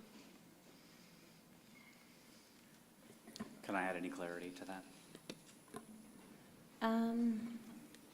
No, not really. I mean, I guess since we're in the mode of discussion, I see extreme value in what Hooker Oak, the thematic learning. I fully support that, and I see opportunity for growth, and I see that we're faced with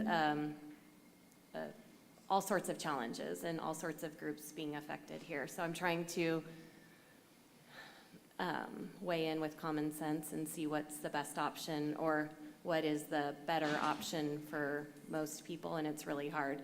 I like the idea of a committee that's going to study this and not make a rash decision, but really weigh in and with members from the community, teachers, basically an advisory board that would study this. And I see it as an opportunity for potential growth, and for Hooker Oak, I see it as an opportunity for growing in our community.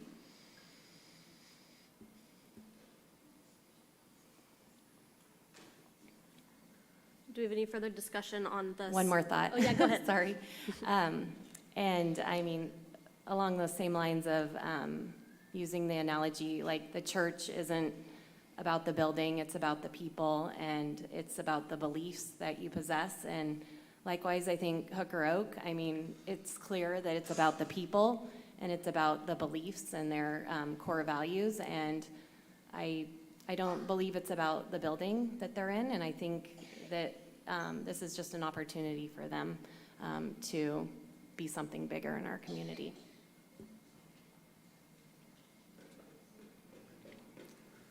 Madam President, may I? Yeah. Thank you. Sorry. I'm gathering my thoughts. They'll come eventually.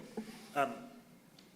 I agree that ideally I would love to see the Hooker Oak program get a bigger stage because I think it is something a lot of students in our community would benefit from. However, there is a lot of merit to considering the amount of disruption that would occur, not only for them, but for the Neil Dow community as well. And this is tough, right? Because we're basically balancing students now against the potential of having great facilities down the road. But I do think we can find a way to get those great facilities without this kind of a sudden shift. But from what I understand, it wouldn't be a sudden shift, right? We're talking about 2, maybe plus years. But the way the decision has been arrived at. I mean, if we had a standing committee or a district advisory committee that was composed of all the elementary schools, and we had come to them a year ago and said, hey, we see this facilities problem coming up. We need you guys to go back to your school sites and get input. And then it's up to you guys to make a recommendation, because then they have buy-in, right? Like, it's their idea. And if all the elementary schools come together and say, okay, most of us think that closing this campus has to happen and it hurts, but here's why. Then they've already had a year to explain it, right? And to back it up and to absorb that. And we serve the people, right? We need to make sure that, and I think it's something the district has needed to work on for a while. We need to find better ways to really engage them in those conversations. So that's what I meant by that. So, Board Member Lando. I had my hand up for next. Just to remind us that the timeline for upgrade for the 4 schools that we have already identified is anywhere from 7 to 10 years out. So having those discussions during that time that doesn't involve those 4 schools is kind of not the point. We're here to talk about our facilities master plan and deciding which 4 schools and how that's going to look, just to get us back on track of where we are making a decision tonight. So I would ask anyone up here who's bold enough to answer, of my colleagues, what is your plan for the future of Chico High, the future of Inspire High, and their $8 million? What is your plan for the $8 million that's going to go away from them if we do this tonight? I can tell you right now that there are still ideas floating, and there is still a lot of input to gather. And frankly, I don't have enough information to make an informed decision as heavy and as big as this for the Hooker Oak campus tonight. And I've been in a lot of meetings in the last 4 months. I just want to, by not making a decision, you are actually making a decision. You're making a decision that Inspire's going to lose their $8 million, that we don't have somewhere for them to go. I think that you saying that is actually false. I literally just told you that there are more ideas. And I believe that there are more creative solutions out there that you haven't actually thought about just yet. So why don't you just hold on to your shorts? And what are those solutions? I'm not prepared to share that here because there aren't any. Okay, you can call me a liar if you want to, but I'm telling you, There there aren't are any. more things to I explore. don't think you're lying, but I think that you're kidding yourself. If you think that somehow it's all going to be okay, and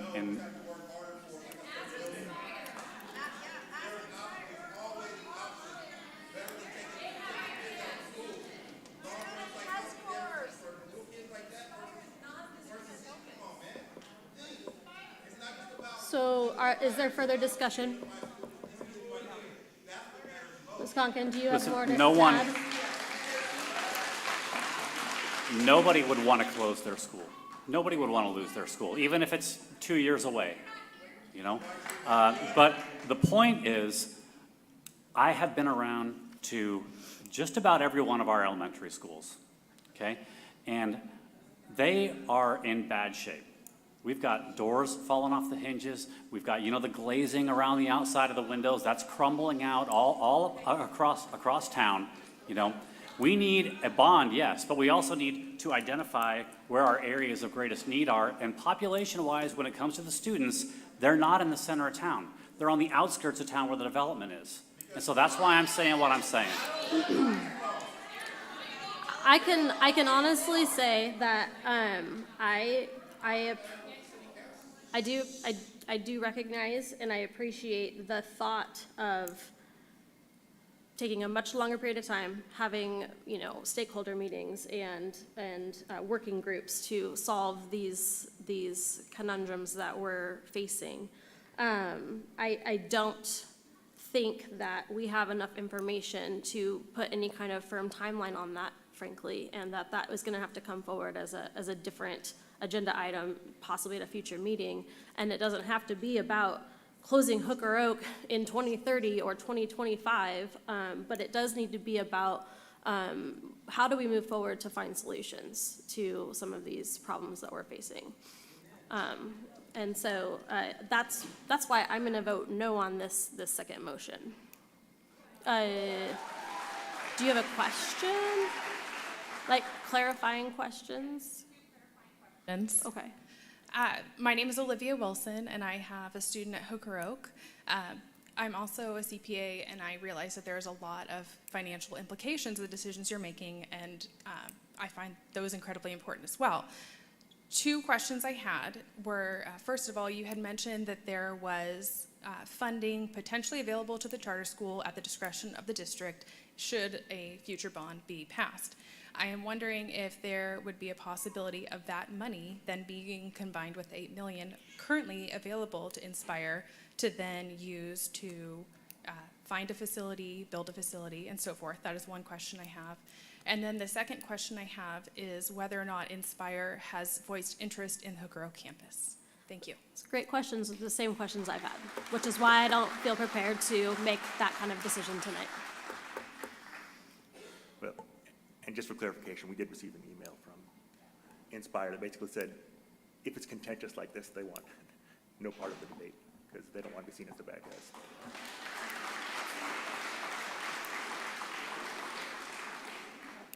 That said, I'd like to call the question. We have a motion to call the question. We have a second. I'll also say yes, which is majority vote. So we're going to call the question. The motion on the table is to, sorry, I'm almost out of water. Thank you. I'm talking too much. Too water for me. I'm just reiterating the motion that's currently on the table to be up for a vote first is Mr. Tennis's motion to keep the Hooker Oak program status quo through the 24-25 school year, phase out the program from the campus at the end of the 2025 school year, and then simultaneously develop a working group or a committee of some sort to determine how we move forward with that program. Did I summarize that properly? Yeah. 1, 2, 3. I took notes. I'm sorry, I was not paying attention to you, Madam President. I was reading the Inspire letter to us, which said nothing like what you articulated that it said. I'm sorry, we've moved the vote, so we are moving on. Inspire has had no conversations with the district regarding Hooker Oak facilities, and we feel it would not be appropriate for us to speak at a time when the Hooker Oak community should have the floor. Okay.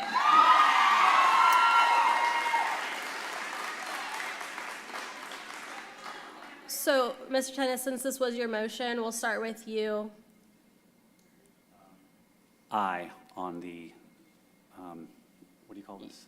It's your motion. Alternative motion, aye. Dalby, no. Robinson, no. Conkin, aye. And O'Neill. All right, it fails, so that brings us to the first motion.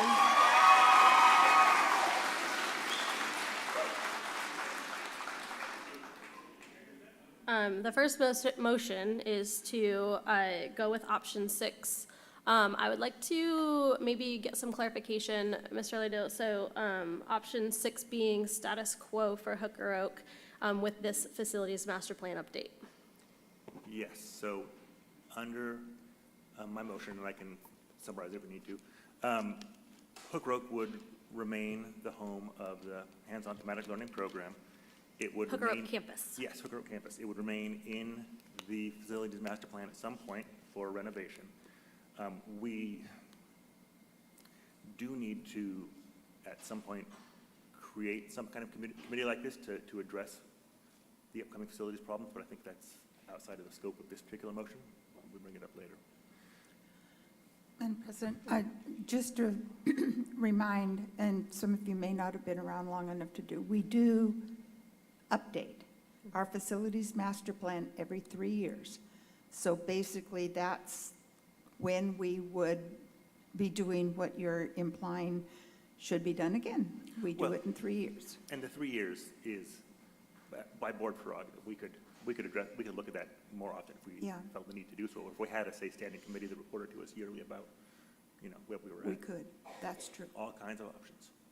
Okay, but this motion is to. Motion is just keep things as they are for now. That's it. Okay. Going with my theme of starting with who made the motion, I'll start with you, Mr. Lando. Oh, unless there's any further discussion, I'm sorry. I just have a question, and I don't know when I would ask this, but when would we propose discussing how we'll move forward with Inspire/Chico High? That is certainly a separate motion that could be made. It could be made during board member opportunity to request an agenda item. Well, we could have more than one motion. We could on have the more same than one topic. motion on this item. Yeah. If somebody's prepared to make such a motion tonight, I don't know personally that I'm prepared to make that particular motion for myself tonight, but if somebody else has already formulated it and, the board agrees with it, then, yeah, but on on this agenda item, there could be multiple motions. Yeah, I guess I'm not really prepared to make that motion, but we're leaving out a big group of people tonight, and I want to acknowledge that. I think that perhaps it would be useful, as they said, that right now Hooker Oak should have the floor. That was in their letter. That perhaps after we make this decision, we could invite Inspire to a separate meeting to have that discussion.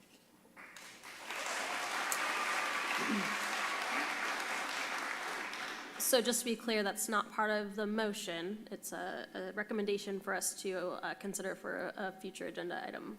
Yeah, right now we have a motion, second, we're having a discussion. And or even informally by staff to, reach out and continue conversations with Inspire. And Chico High. Yeah, absolutely. thank you. Okay, are we prepared to do the vote? Thank you. Mr. Lando? Lando, aye. Tennis abstain. Dalby, aye. Robinson, aye. Conkin abstain. Okay, well, it passes.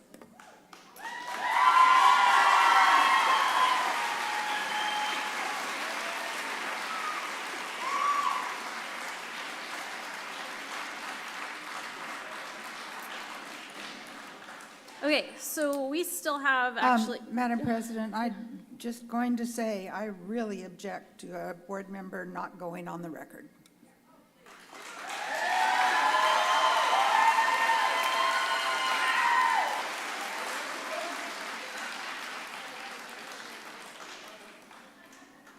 So we're not done with this item. The case for Hooker Oak is settled to maintain status quo, which also gives us the next step, which is to discuss our prioritization for the facilities master plan. We have been presented several times about prioritization. Julie, do you want to summarize what type of decision we can or should be trying to make at this time for prioritization? Sorry to put you on the spot. I just feel like there was so much focus on that particular item that we might need to regroup our thoughts for prioritization. And maybe we should do like a Take a break. yeah, let's do like a 10-minute recess.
All right, I'm going to call us back into order. We were at a recess, and we are still on item 4.2. Yes, thank you. So, thank you for taking action on the first item. That will be very helpful for continuing with the master planning. Number two, of action that we're requesting under 4.2 is for the board to prioritize the order in which the elementary school campuses, the remaining elementary school campuses will be improved. And I have the list in front of you for prioritizing the order of which they will be addressed. Now, we did talk about at the last board meeting the remaining bond dollars, addressing the needs at Citrus. So I think that that could be taken out of the mix for this discussion. And the remaining schools are listed there on the slide.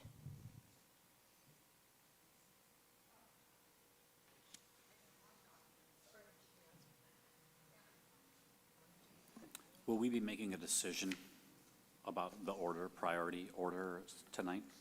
Yes, that is exactly what we're asking for tonight. Given the allocation, sorry, Mike. Okay. Given the allocation we made last time of the, the remaining bond dollars from K,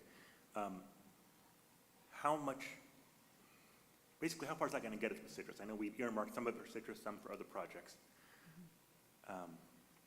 Yeah, what's Citrus going to look like in terms of like this scale here? Yeah, so we really have not had the time to investigate the costs involved with TK rollout at all elementary campuses. So that's a significant cost.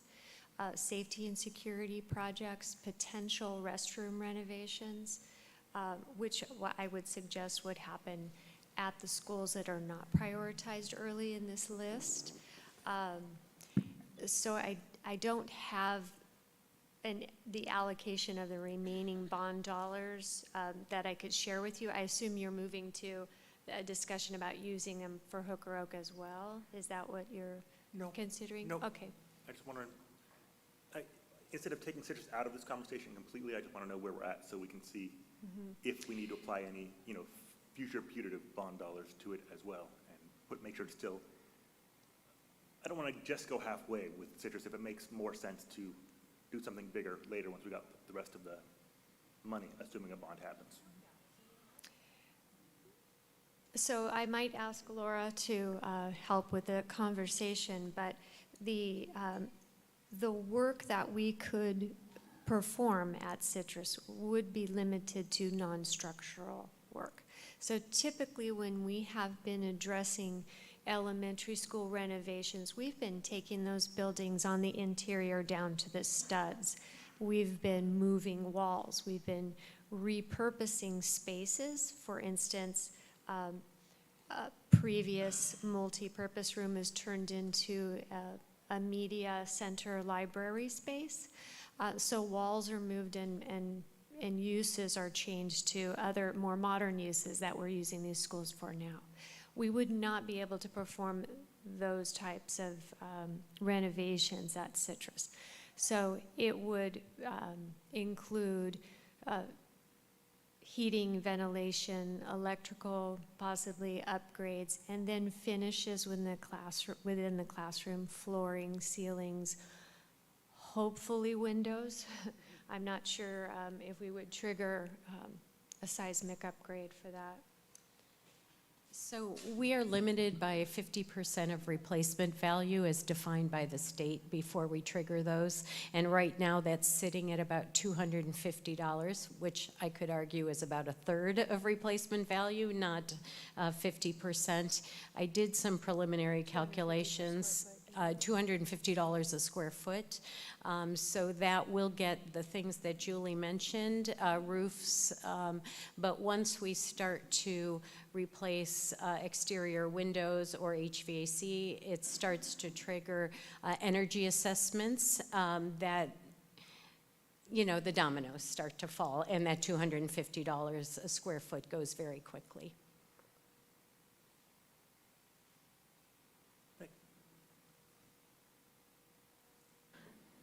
Do we have TK already at Parkview? Yes, we do. I mean, I'm just, I'm looking at capacity, or capacity alignment, and then, thinking about rolling out TK, because not every campus has TK yet, right? Is everything okay? Correct, not every campus has TK. Thank you. Yes. Okay. Parkview has 1 TK. And as a medium-sized school, they would end up with 2 TK classrooms, is that right? Thank you.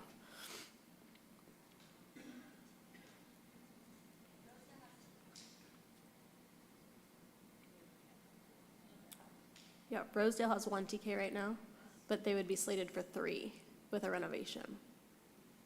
Right? Thank you. Okay, just making sure I'm remembering all the matrices. Thank you.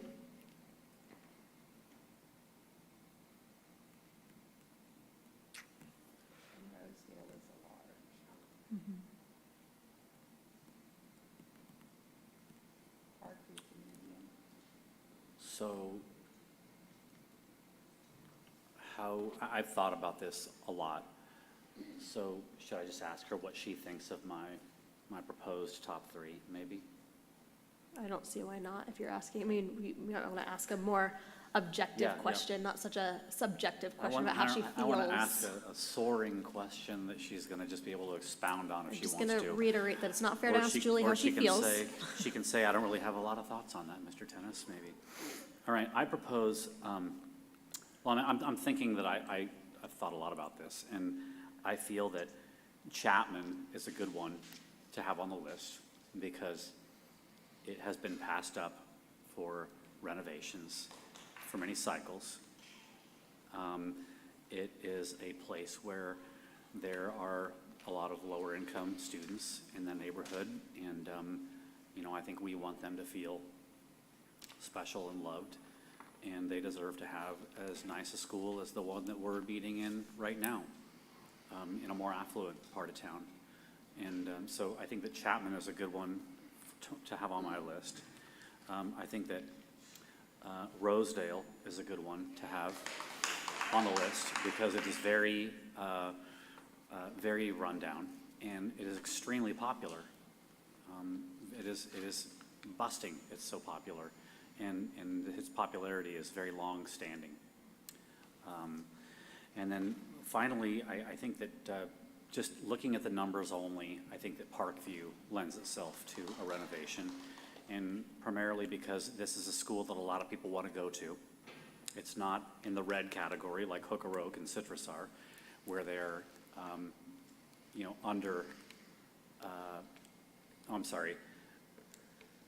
there's excess capacity in that location. They've got more space than they really are using. Parkview is not in that situation. So Parkview is using every little bit of classroom student space that there is. And it is one of the schools that is most in need of renovation.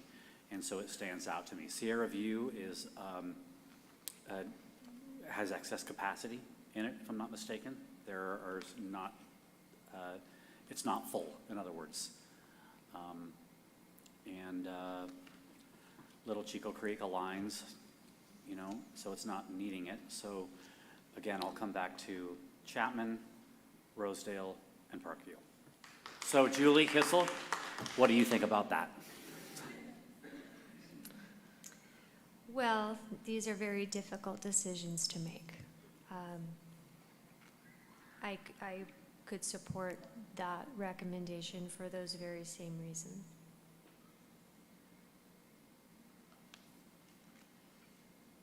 Go ahead. Julie, on the, looking at the $200 million, there's a just under $200 million cap on our next bond. Chapman is considered a small, right?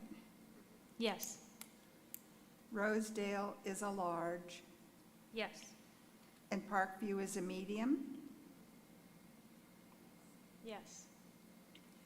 So if I remember correctly from discussion, you said that,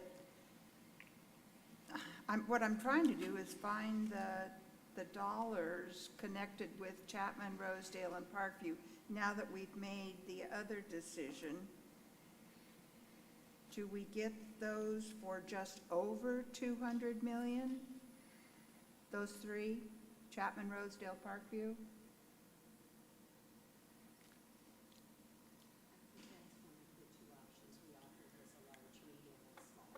It was one of the options that you offered, but I think those numbers were provided with the thought that there Right. would be Sorry. interim housing available. I can't hear you, Laura. So what they're saying is that the one large, one mid-size, one small, that is shown in the slides here, would be a total of 201.5 million. It would require some utilization of other funding sources like state reimbursement dollars and developer fees in order to fund this. I have to say that given the decision that was just made regarding the surplus capacity and not utilizing the Hooker Oak campus as interim housing or repurposing in any way, we're still faced with the master plan is a long-range facilities master plan. We prioritize the projects, we develop what we want to do, and as the funding becomes available, we tackle them in that order. So it's my job, after you decide the prioritization of these schools, to figure out how to fund them and get them completed as quickly as possible. So you would have to trust that our department would work our way through this prioritization process, sort of a roadmap for as funds become available, that's our next project in line. And we work in that order. So I don't want you to be hung up on the potential future bond and how you could allocate those funds, because clearly you can't at this point. So we will need to find more funding sources. We do apply for state funding on every single project. It usually takes the state quite a long time to process those applications and the money to actually start to arrive back to the district, but that's what we do, is we juggle those funds and we make the best use of them possible. Does that help? Yes, and thank you so much. We all really appreciate your work and your department's work, and I know it can be frustrating when 5 yahoos, disagree with the experts and tell you that we're not going to close a school. I'm sorry, because I know it throws a wrench in this plan, and I know you guys have worked really hard on this. So I do want to acknowledge and appreciate all of the work that you guys do in planning this. That said, instead of ranking lists of schools again and again, I think it might be useful for the board to decide what values or properties we're trying to address the most. Do we want to address just the most number of students we can get in the next wave? Do we want to make sure we address the unduplicated students and the sites with the most unduplicated kids first? What are our priorities in terms of who we want to impact? And then we can go and maybe see which schools match that. I think my priorities at this point are schools with the biggest population, so we can get the most students affected per dollar. And then after that, getting the most unduplicated students affected. But, I just want to caution us from having discussion rather than asking questions of clarification, since we don't have a motion on the floor. I apologize, you're right. I think we could reframe that as, is there guidance that the staff might be able to provide for us for how we internally go through the decision? I have my criteria in mind about what of those characteristics I tend to prioritize internally, not that that's a set list of prioritizations for the board, and it may differ from other board members. So I think that the question you're asking is would it be beneficial for us to first decide as a board if we want to standardize our prioritizations, and then allow the numbers speak for themselves, I guess, frankly, the objective measures to then formulate the prioritization. We have a Guiding. You wanna pull up the proposed guiding principles. It's slide number 1, 2. Right sizing, which is one of the things we've talked about. Keeping our commitments, ensuring that our, the equalization thing, TK planning, making sure that we've got special ed rooms and facilities at all of our sites.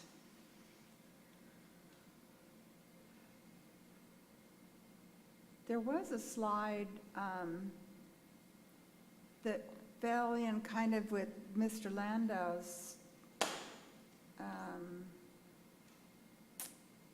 don't see it, Julie. The one that showed our unduplicated count and. That's the slide I was just on, the bar graph that lists all of the schools. Oh, that had the. I believe so. I'll run back to it real quick. Sorry, Yes, there's so many please. to Slide 21. go through here. Oh, right. Well, that doesn't have the There it unduplicated is, right count. there. They're right there, 21. Yes, Slide 21. it does right Oh. here.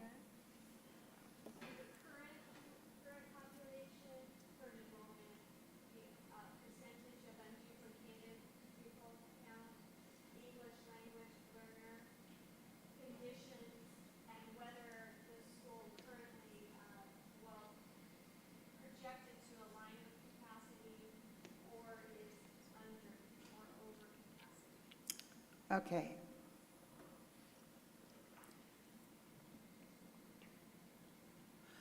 I make a motion that we prioritize 4 of the schools for the next several phases of funding, and let the department come back to us with how that can happen, being Chapman, Parkview, Rosedale, and Sierra View. Sierra View. Chapman, Parkview, Rosedale, Sierra View. Yes, those 4. And in what order? Well, do we have to provide an order, or is that part of what the department come back and says we can do those 4 with the funding that we can identify? I think what Julie just said is we want to take the concept of funding kind of out of this part of the discussion. We want to just focus on our prioritization of the schools that we want to hit 1, 2, 3, 4, 5, 6, 7, 8, 9, 10. Okay, then I'd go Rosedale 1, Parkview 2, Chapman 3, Sierra View 4. That would be my motion. I just wasn't really prepared for us to put a motion on the table yet. I didn't call for it. I know you didn't call for Okay, it, so I well- jumped right in there with a motion so we could discuss. Gotcha. I need to hear it again if we've moved on to that phase. The motion is to have Parkview 1. You No, said I'm sorry, Rosedale 1, Parkview 2, Chapman 3, Sierra View 4. Sierra View for a complete rebuild, Yes, even though it has, it's under capacity? Sierra View is one of the 4, the quads. It's- Point of order, I'm sorry. Can we have a second for the motion before we begin debate? Thank you.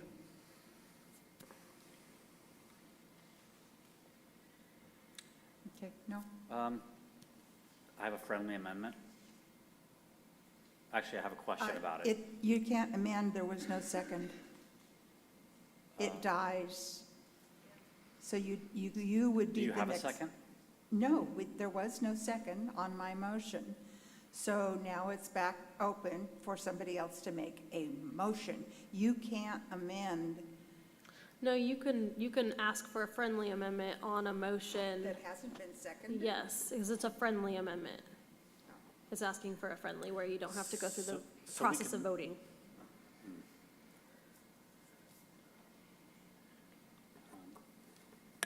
But the person who puts the motion on the table would have to agree that that it was friendly, it's a friendly suggestion. Let's call it that.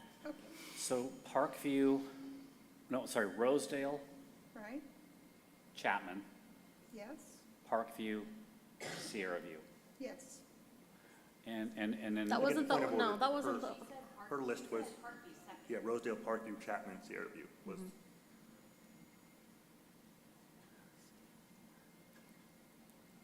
Well, Chapman was 3. oh my Sierra gosh. View was the 4th one. You know, yeah. I'm not going to second that. Would you like to know why? Okay. Okay, so I want to go back to Tom's question first. Tom, you were asking about if there's value in prioritizing those categories rather than schools.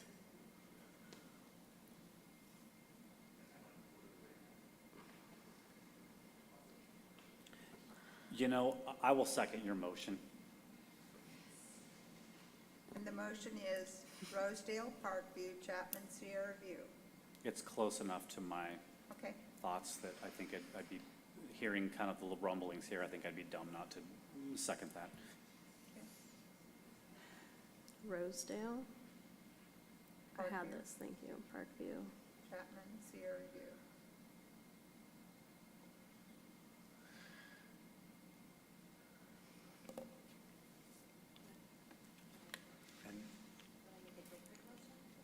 If you want to make a substitute motion, you can definitely do that.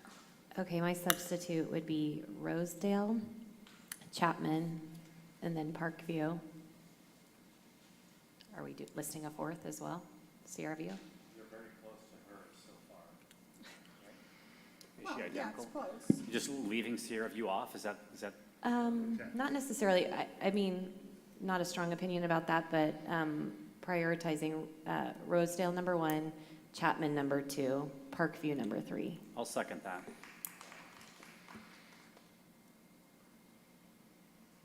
Are we going to discuss now?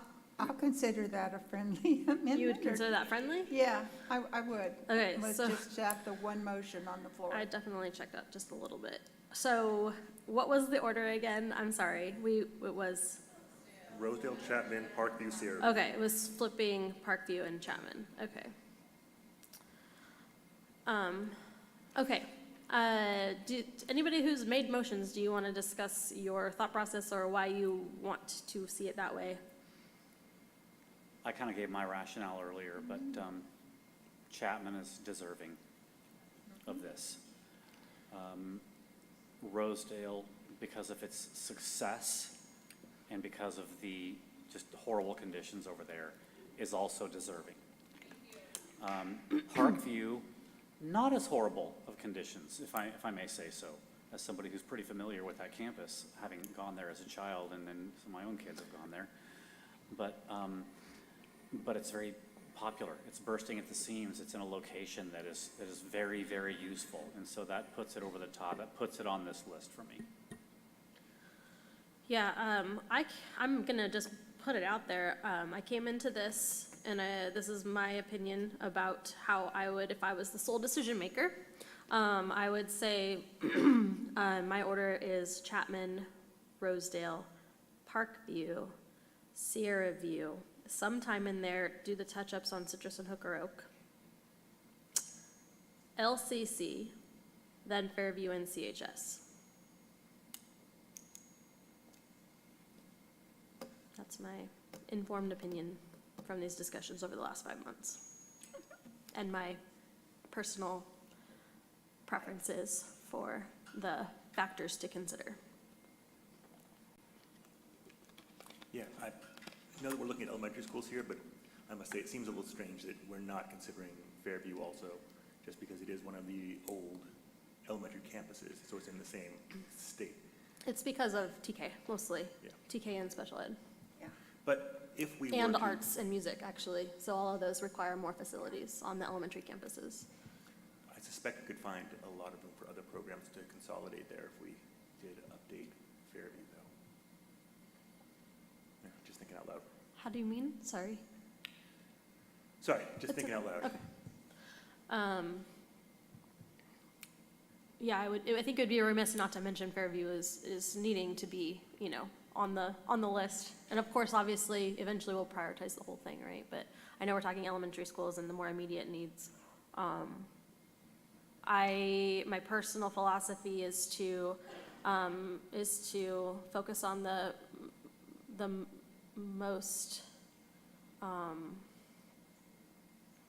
most underprivileged students first. And that's why I moved Chapman up and put Rosedale at second. But I think that if we pass a bond measure, we will be able to address all three of those schools by 2028 and get creative, so.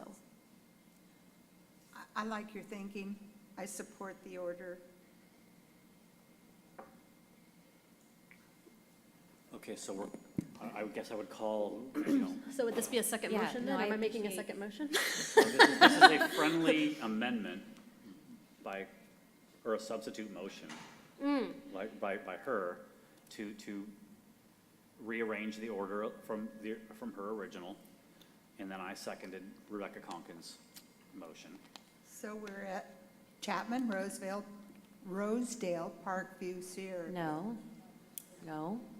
We're at Rosedale, Chapman. Oh, you went Parkview. Rosedale Yes, first. I did. I was weighing in I'm looking at both the population and the unduplicated, trying to kind of weigh both of them into the equation for my personal value system. Okay, now what was the My list? notes Sorry, Ms. Dahl. were aligned with what I don't know how I got, never mind, I'll shut up. What was your list, Ms. Dalby? You were just telling us what your, It was Chapman, Rosedale, Parkview for the top three. And then Sierra View. I don't know, Mr. no, we Tennis. had Rosedale, yeah. Parkview. No, I had Parkview last. I had Chapman, Rosedale, Parkview was my original thought, but, so Rebecca Conkin, what's your order? Sorry? Hers is Rosedale. I'm Rosedale, Chapman, Parkview. Yeah, and I'm supportive of that order, you know? So I seconded her substitute motion, which was the last substitute motion, which means that it should be taken up first. Thanks My for- understanding is correct. Thanks for keeping track for me, because I lost track of my notes. Yeah. Yeah, no. So we have a second motion on the floor, which is Ms. Conkin's, but also, I believe that Member Robinson said that she would actually accept as a friendly amendment? Right. Okay, so Yeah, it's the so main then it motion on the does- floor anyway. Right, Okay. so it remains the motion on the floor. I think maybe you need her permission to let that be a friendly amendment. That was her permission. You didn't but we didn't amend No, Ms. she Conkin. made the amendment. It wasn't actually an amendment, it was just a separate substitute Right, motion. and then but I our don't first really- motion accepted it as friendly, so Great. we didn't need to, yeah. Wonderful. I think we should just recognize that Member Conkin's motion is the one we are debating. Voting on. Okay. Let's vote. You got all that, Erica? So the motion on the floor is Rosedale, Chapman, Parkview, Sierra View? And the other three, the other four on there are at some future point? Or we could, At we the could go discretion of yeah. Well, Julie. Citrus is kind of off the list because we're going to devote Yeah. a large portion of the current 50 million to Yeah. doing what we can without rebuilding. Okay. We could just vote on these top four first and then go through another round for the next Yep, handful, or two, or four. yeah. How does that sound, Julie? Okay. I think it's easier to break it down a couple times. If we Julie just can wants to carry. start to get quicker at it. Okay. So let's, unless there's any more discussion on these four, so I'm not going to repeat it because we've said it a lot of times. And we'll start the vote with Ms. Conkin. Aye. Robinson, aye. Dalby, aye. Tennis, aye. Lando, aye. I know, she always does that. When you start, for some reason she goes instead of us keep going in our counterclockwise order. Throws me off every time. Throw Uno player. Huh? He's playing Uno with us. Yeah. Yeah. She likes to do that. Okay. All right, so then the next group of schools would be, LCC, Citrus, Hooker Oak, but Citrus is set aside now. Correct. And so we would actually need to make the motion if we wanted to give Citrus, or Hooker Oak the same treatment as Citrus, we would have to probably do that at some point in this discussion. Yes. Okay, and then do we also need to give any kind of prioritization to additional schools like Fairview or CHS? Or are we getting too far down the line at that point? In the 2019 master plan, Fairview, I believe, was prioritized similarly. It is definitely the next priority in the 2019 master plan behind the elementaries. How does, I think I might need a little bit of help understanding the pros and cons of prioritizing Fairview above LCC or not. So Little Chico Creek master plan included additions of kindergarten classrooms prior to the TK coming on board. So now the need at Little Chico Creek would be kindergarten classrooms and TK. You have directed us to handle TK needs with the remaining bond dollars. So in a way, Little Chico Creek is going to come into play, going to get an improvement with those bond dollars. Okay.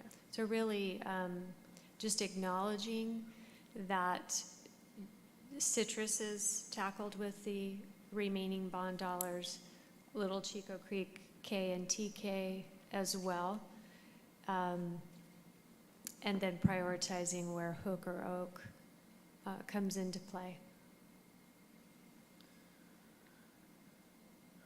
is what we would be needing from the board, which it would seem like it would go Rosedale, Chapman, Parkview, Sierra View, Citrus and LCC handled with remaining bond dollars, so the Hooker Oak would be the next prioritized elementary school. It would be the remaining prioritizing needed. I have a question of Julie. Would it be a benefit, because what I'm wanting to do is put Hooker Oak in the same category as Citrus, where we do just enough to not trigger. Does that make sense, Julie, what I'm saying? Sure. Yeah, that's the motion I'd like to make, is that Hooker Oak be placed in the same category as Citrus, and that we do upgrades. I think you can classify them as upgrades without doing renovations. Is there a value to what Yes, term you use? absolutely, and I think we understand that that's the desire, Yeah, your desire. that's my desire, is to And do, we just need to know when in the order does that occur? yes. My desire is to put it in the category of doing upgrades without renovation and triggering that, Understood. and that it be after the Little Chico Creek kindergarten TK.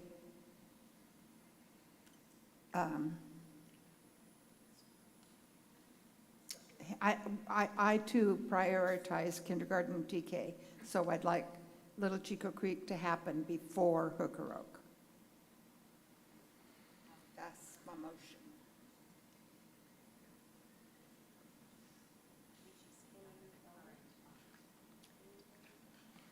Are you saying that you want Hooker Oak to be prioritized with the remaining bond dollars, not Yes. future bond? If We're it can- prioritizing the future bond if it projects can- right now?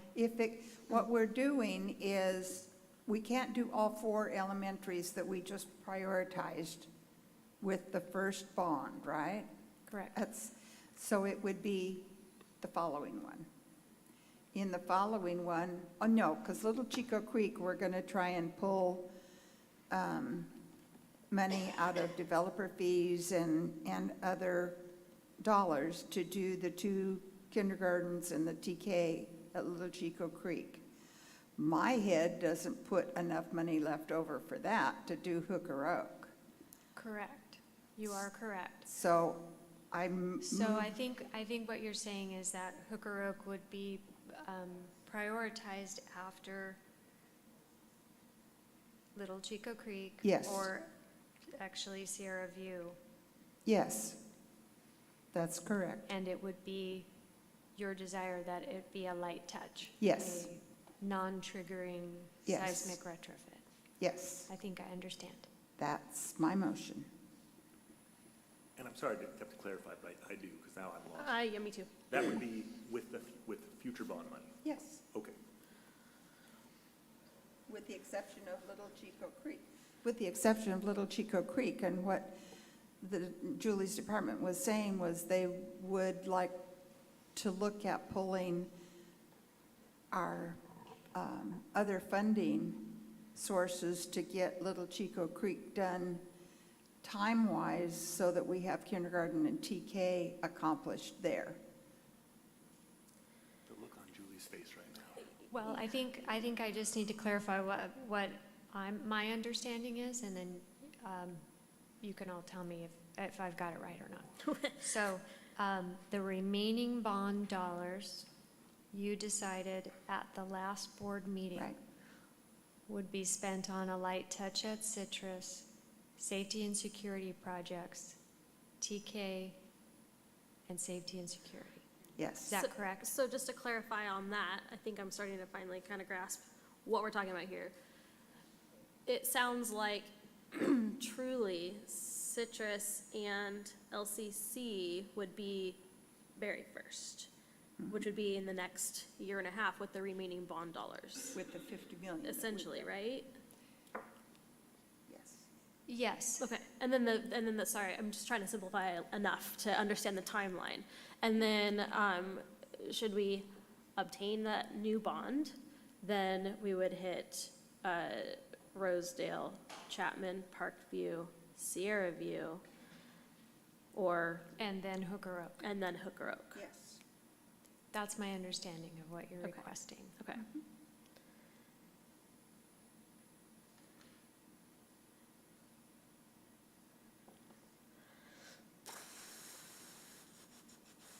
Julie,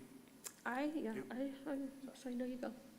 do you anticipate that the projects just mentioned for the remaining bond dollars from K would be more or less used up in those projects we just mentioned? Yes. Okay, thank you.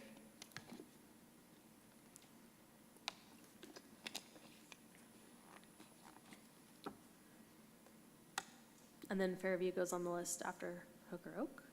Yes.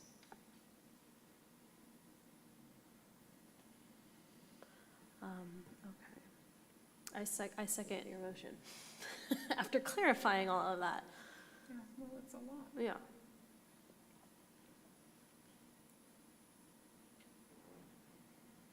right, so give it to me one more time. Of the remaining schools, the order is what? Rosedale, Yes, Chapman. we agreed on I'm those. sorry. I think Okay. we're moving on what comes after that, right? What So the was, motion on the yeah. floor right now, how do the prioritize remaining schools?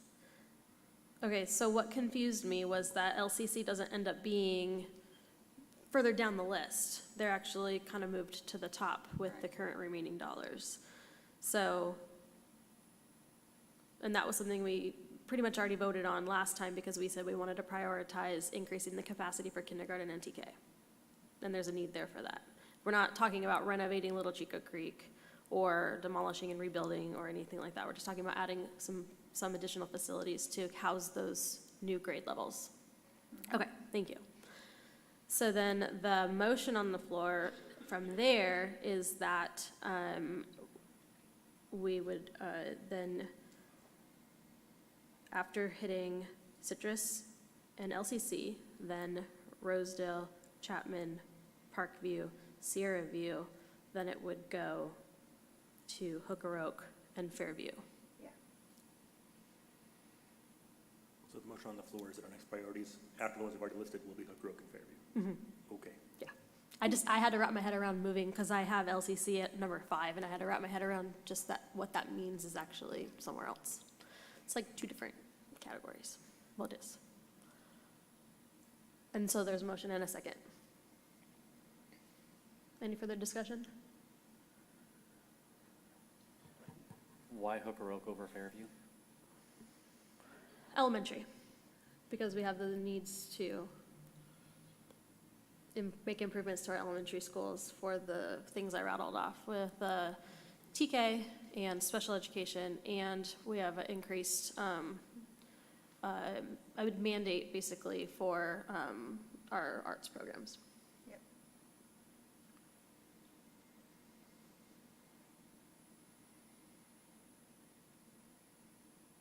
And I will also reiterate that we are going to be going through this process again before we even get to Sierra View. It's true.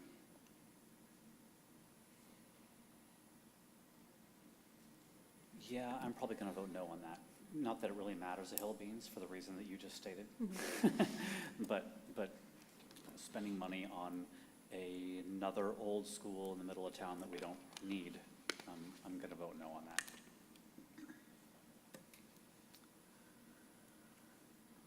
I mean, there's only one Fairview, but there's multiple grade schools.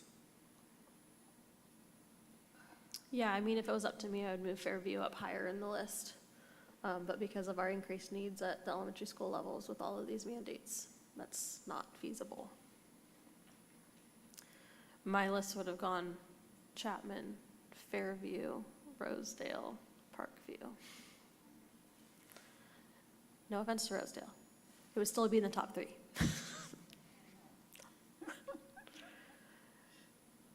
All right, I'd say we should call the question. Okay. Whatever. Well, if there's no more discussion, we can vote. All right, we'll, you already voted, so let's start with you, Mr. Tennis. Tennis, nay. Dalby, aye. Robinson, aye. Conkin, aye. Lando, aye. All right. Julie, do you have enough direction from the board at this time on this item? Yes, thank you. Thank you. Thank you, Julie. And Thank you. Thank you, everybody. Excuse me. And Maria. And Maria.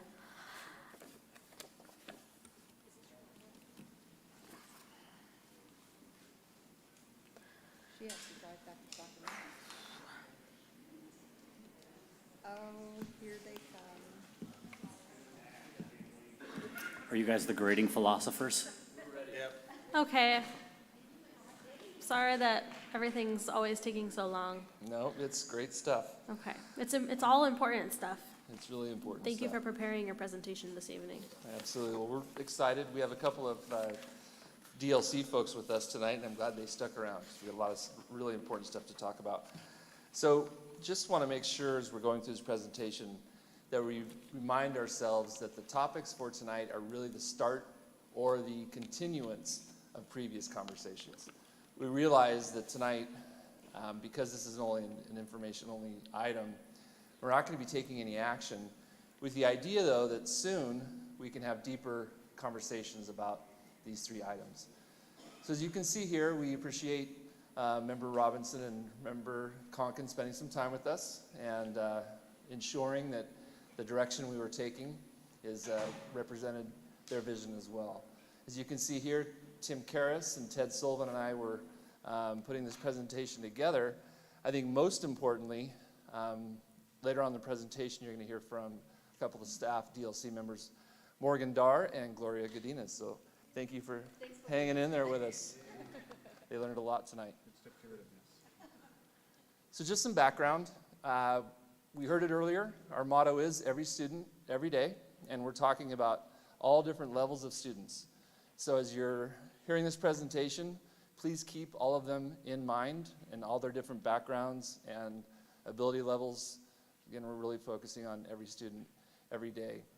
Both Member Robinson and Member Conkin wanted to be sure that we reminded people of how we were able to start implementing some ideas based on some additional funding that we received. And that's going to become important when we get into the different portions of this presentation, because some of what we're doing is still funded by those dollars.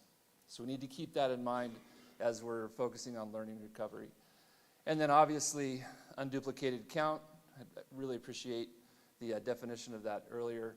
And lower attendance based on what we've been experiencing both affect and are affected by these three elements that we're going to be talking about tonight.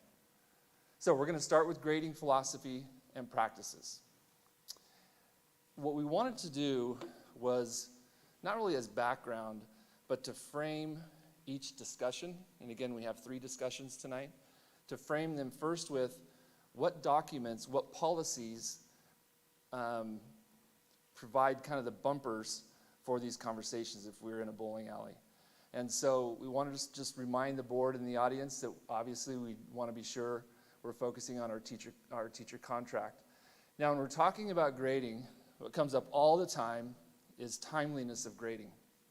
It's the old formative versus summative conversation, right? So we wanted to highlight this paragraph because the last line of that paragraph is really important.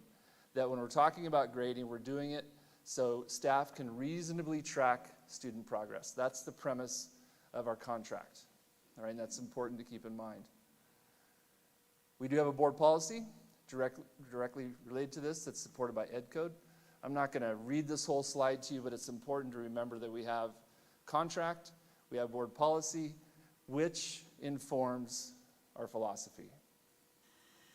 Mr. Shepherd, when I click on this item on my computer, it brings up the facilities master plan over and over instead of going to our presentation. And that wasn't the case earlier because I was able to get this presentation on my computer. You have the master right behind you. Thank The you. Wizard of Oz guy, here he comes. He's out from behind the curtain. Here he is. I'm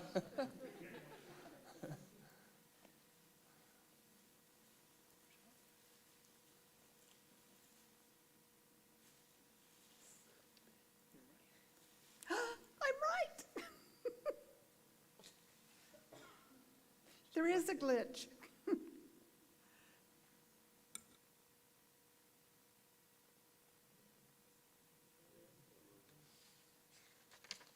I'm just glad it wasn't my fault, Eileen. I just got really, really blunt because our experiences have not always been the same. It was hiding? All right, the wizard. All right, so when we're talking about, we have the contract, we have the Ed Code, and we still have to have a philosophy. And so we've been working with DLC really closely, not just our English or our math, but also working with our counselors because they have a role in how those grades affect students, right? Having conversations with them. And so we developed this philosophy based on the parameters of the contract, the parameters of the Ed Code, and then having our practitioners work with us on some semantics here. We wanted to talk a little bit tonight about the power of zero. And again, I'm not going to read this quote to you by Douglas Reeves, but I would like Tyler to jump into the link that's provided there, if you wouldn't mind, under more information. Yeah, thank you, Member Robinson. So if you can scroll down, Tyler, I strongly encourage the board and anyone interested in this conversation of power of zero to dive into this document. It describes very specific problems with using numeric value of 0 as a grading mechanism. Specifically, if you go up just a little, actually go down to 4, you can see here that oftentimes zeros don't represent learning. They don't represent what a student might have learned when they're trying to progress through some curriculum. They might represent their attitude about that assignment. They might represent their inability to have a home environment that can support them doing the work. But a 0 will not demonstrate learning. And so we've been having conversations at our school sites about the power of 0. A story I like to tell is when I've asked people in some of the classes I've been in about if a student is failing a class, right? What's that percentage? What are we looking for there? And they always say, well, it's 0.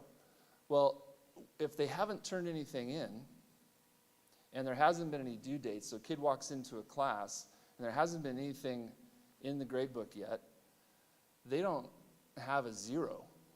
They have an average. We don't know what they are yet. We don't know what they've learned. But if a 0 goes in the grade book, now they're failing right out of the chute.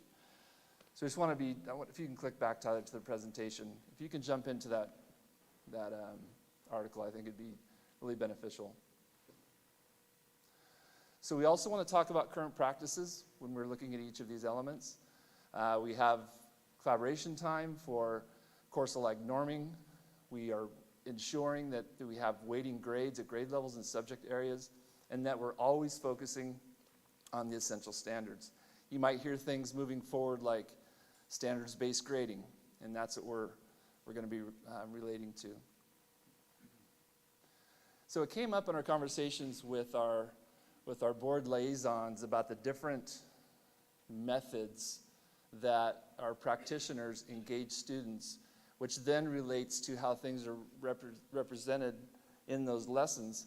And then finally, how does a student demonstrate their learning? And these are commonly referred to right now as universal design for learning.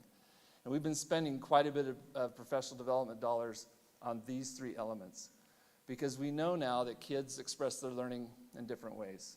And we want to be sure that we provide them with those opportunities.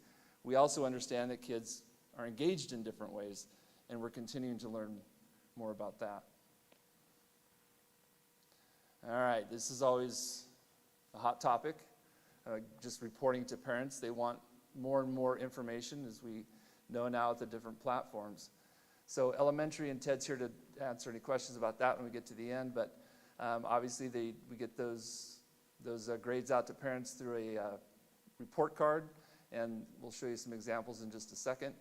And then we have Aries Parent Portal, which is, we think, a really integral tool for parents to engage with the school, with their students' grades. I know this is really small. These are just some examples. I think you have copies of those. Perfect. I really want to focus on the second page, because that's kind of the what are they learning, right? What are we highlighting? What's important to us? So when you look at that K2 benchmark assessment page, you can see here what we're prioritizing. And going back to 2 slides ago when we talk about standards, this page is critical. So when people ask us, what do you teach and when do you do it, we can turn to this page. And the same thing, when you look at the grade 5 benchmark, you can see the specific standards that we are attempting to teach and for students to learn. Just an example of what it could look like if a parent were jumping into the Aries Parent Portal. Most folks have seen this before, but we want to remind people that we're constantly updating this. Yeah, just clarification. That last slide shows not the real time, really, right? Because the real time Aries, you can see every single assignment. Yeah, sorry, this is the report card. Thank you. Yeah, not the. Oh, not I when see, secondary report cards at the top, okay. Now when they're jumping in. Yeah, so this one's not live. No, Yeah. no, this is the report card, yeah. I think I misspoke. Oh, That okay. was on me, yeah. And then we have a cumulative transcript. So this is what is kicked out as students are wrapping up. I think this is what you were alluding to before, Member Dalby, that when we start to get into some live data, you can see, okay, well, how is my student doing right now? Right, what's going on with my student? You can see the different courses here. You can see the due dates. As you can read here, last year, 91.7% of our students had an Associated Parent Portal account, which we're pretty proud of. So we're nervous about the remaining 8.3. Need to work on them too, because that's still a lot of kids. Those are the ones that show up on the absence reports. A lot of times, I feel like that gap is as simple as a misentered email address, and it doesn't get caught till the middle of the year. Contact information, those kinds of things. Yeah, because sometimes they get handwritten, or it's taken over the phone and the wrong key is hit, and yeah, sometimes it's just a matter of user error. But then eventually, when it gets figured out that they haven't been getting communicated with, it's like, where do we drop the ball on that? Yeah. Well, and when that does happen, we want to know, right? If we're not getting information out, parents, that tells us they're engaged and they're not. We need to be sure we're figuring that out. What we're going to try to do with each of these three elements tonight is be really transparent about the challenges that we're going to face with each of them. So, for example, we talked a little bit earlier about the timeliness of gradebook entries, because if grades are sincerely going to be formative, and they're going to help students rather than punish them, it needs to be timely. We have a relatively large district, and so having, let's say, for example, all of our 7th grade math teachers having very similar department course level expectations, intervention practices and acceleration practices, and then ensuring that there isn't this hyper focus on GPA, right? That there are other factors in there that can demonstrate learning. So for this section, questions that I can answer? At least attempt to. Yeah, I'm not sure how to phrase the question yet, but I'm working on it. What is the value of the participation grades in the elementary school? Like, are we basically saying we don't expect you to learn anything, you just have to be here and do it? I think part of them just want to know if they're engaged with it, so that's one way to communicate to parents that your child's present, they're active, they're participating in class discussions, they're really being present and kind of taking as much away as possible from the lessons going on like that. So I wish there was a way to indicate whether these students were actually learning anything and for me it's social studies in the first grade. I mean, even at first grade, social studies and science are worth, learning, even in first grade, it turns out. Yeah, we've not put letter grades on there, so I mean, I think at some point we would love to actually have some kind of information. Like if you look at the 5th grade one on the back, it's got some of the standards and how they're doing with those things. Just for math and English, right? Yes. Yeah. I think there's discussions of someday it would be nice to have those 4 key areas like that too, with be able to reference something just for that parent knowledge level with it as well. Okay, thank you. All right. So, whoops, I just kicked this out. What am I doing? Don't worry about the Oh, okay. Tyler's doing it? So the next part we're talking about is just homework, philosophy, and policies. And what's the value of homework? What does it help in areas? What are problems with homework also with it? So as John shared, here's kind of the board policy that drives our homework, kind of expectations, or how we put it in there. Board policy, kind of the philosophy behind homework, signed when necessary to support classroom lessons. And really it's the best way is, it's a way for a teacher to check and see if a student is understanding something they can go home, try it at home, bring it back and see if they get it. Kind of that fine line of homework of if we're sending things home that they've had not experiences with in the classroom, it's not okay to expect they're gonna be able to do those things at home without support like that. But it's a good little check-in to kind of see, send home 5 math problems, those kinds of things. Are they doing well with it? And if they don't, that's a student I need to be checking in with kind of during the school day also and see what's going on with them. So clearly there's some variance depending on subject, grade level with those things. An AP class is certainly going to look different than a 4th grade class as far as what's with homework. Clearly, the higher it goes up, the more outside work is expected. Student becomes more independent learners, the amount of work outside the class increases. In the elementary world, we kind of do about a 10-minute per grade level expectation. So if it's a third grader, about 30 minutes of homework is about kind of that spot that we're thinking is reasonable to be sending home. Fifth grader, about 50 minutes max for those things. What kind of research is that based off of? I'm not sure. I think it's just kind of been the standard protocol for a very long time. And I will say several elementary schools pre-COVID were actually just having some really kind of engaging conversations about the purpose of homework also. And I would say even one or two of them have really moved away from it pretty significantly also. I know LCC doesn't really use homework in any way, shape, or form like some other schools do with it. So that's just kind of been what has been in place for the dawn of time, for lack of a better word, in Chico Unified. Here's some of the challenges too. Every student's got a different kind of home environment and their ability to take homework home and do it. Some kids just don't have that kind of space to do those things. So how does that weave in for them? Parent expectations, it's a big thing. Some of our schools, as we were having, right, pre-COVID, having these conversations about homework, some of the schools were very nervous to not have a strong homework policy because of parental expectations of the kids are bringing homework home. Other schools are having a different conversation about how complex it is for kids to do it and how can we set things up at school so they can do it here before they go home. So they have a nice kind of a quality place to be doing that homework at the school site. And one of the other things that happens too is just authenticity of student work being done at home. Is it mom and dad that wrote the 2-page essay, or is it really the student did it? Never mind AI kind of weaving into the conversation now as far as what's actually happening with those things as well. And just as mentioned at the bottom there, differing family and work expectations at home. Some kids just have overwhelming expectations from a home support kind of structure. So to have them doing an hour or two of homework each night is not going to be something that's happening for that student. So any questions on homework? I will turn it over to Mr. Karras and our DLC people. Mr. Sullivan? Yes. At some point, it'd have to be a request for agenda item, but I'd just like to have some dialogue with Little Chico Creek on how they think the no homework philosophy. Would you like me to have Kristen Schrock and Stephanie Kniff just give you a call at some point and talk about it? Yes, I can do that easily. Yes. I think they've been very happy with it. Yes. I think they felt some of the battles that were happening, and they heard from the parents, some of those battles that were happening at home about it. Home is a happier time. They can do they have time with their parents to do things, siblings, sports, other activities with that. So I think they've been pretty happy with it. I would like to have a dialogue Okay, with I'll ask them. them to touch base with you about it. Thank you. Sorry, I'll interject here, but I think that would be valuable information for all of us Okay. to get. It might actually be useful if we could ask them at some point to come in and very briefly tell Sure. us about.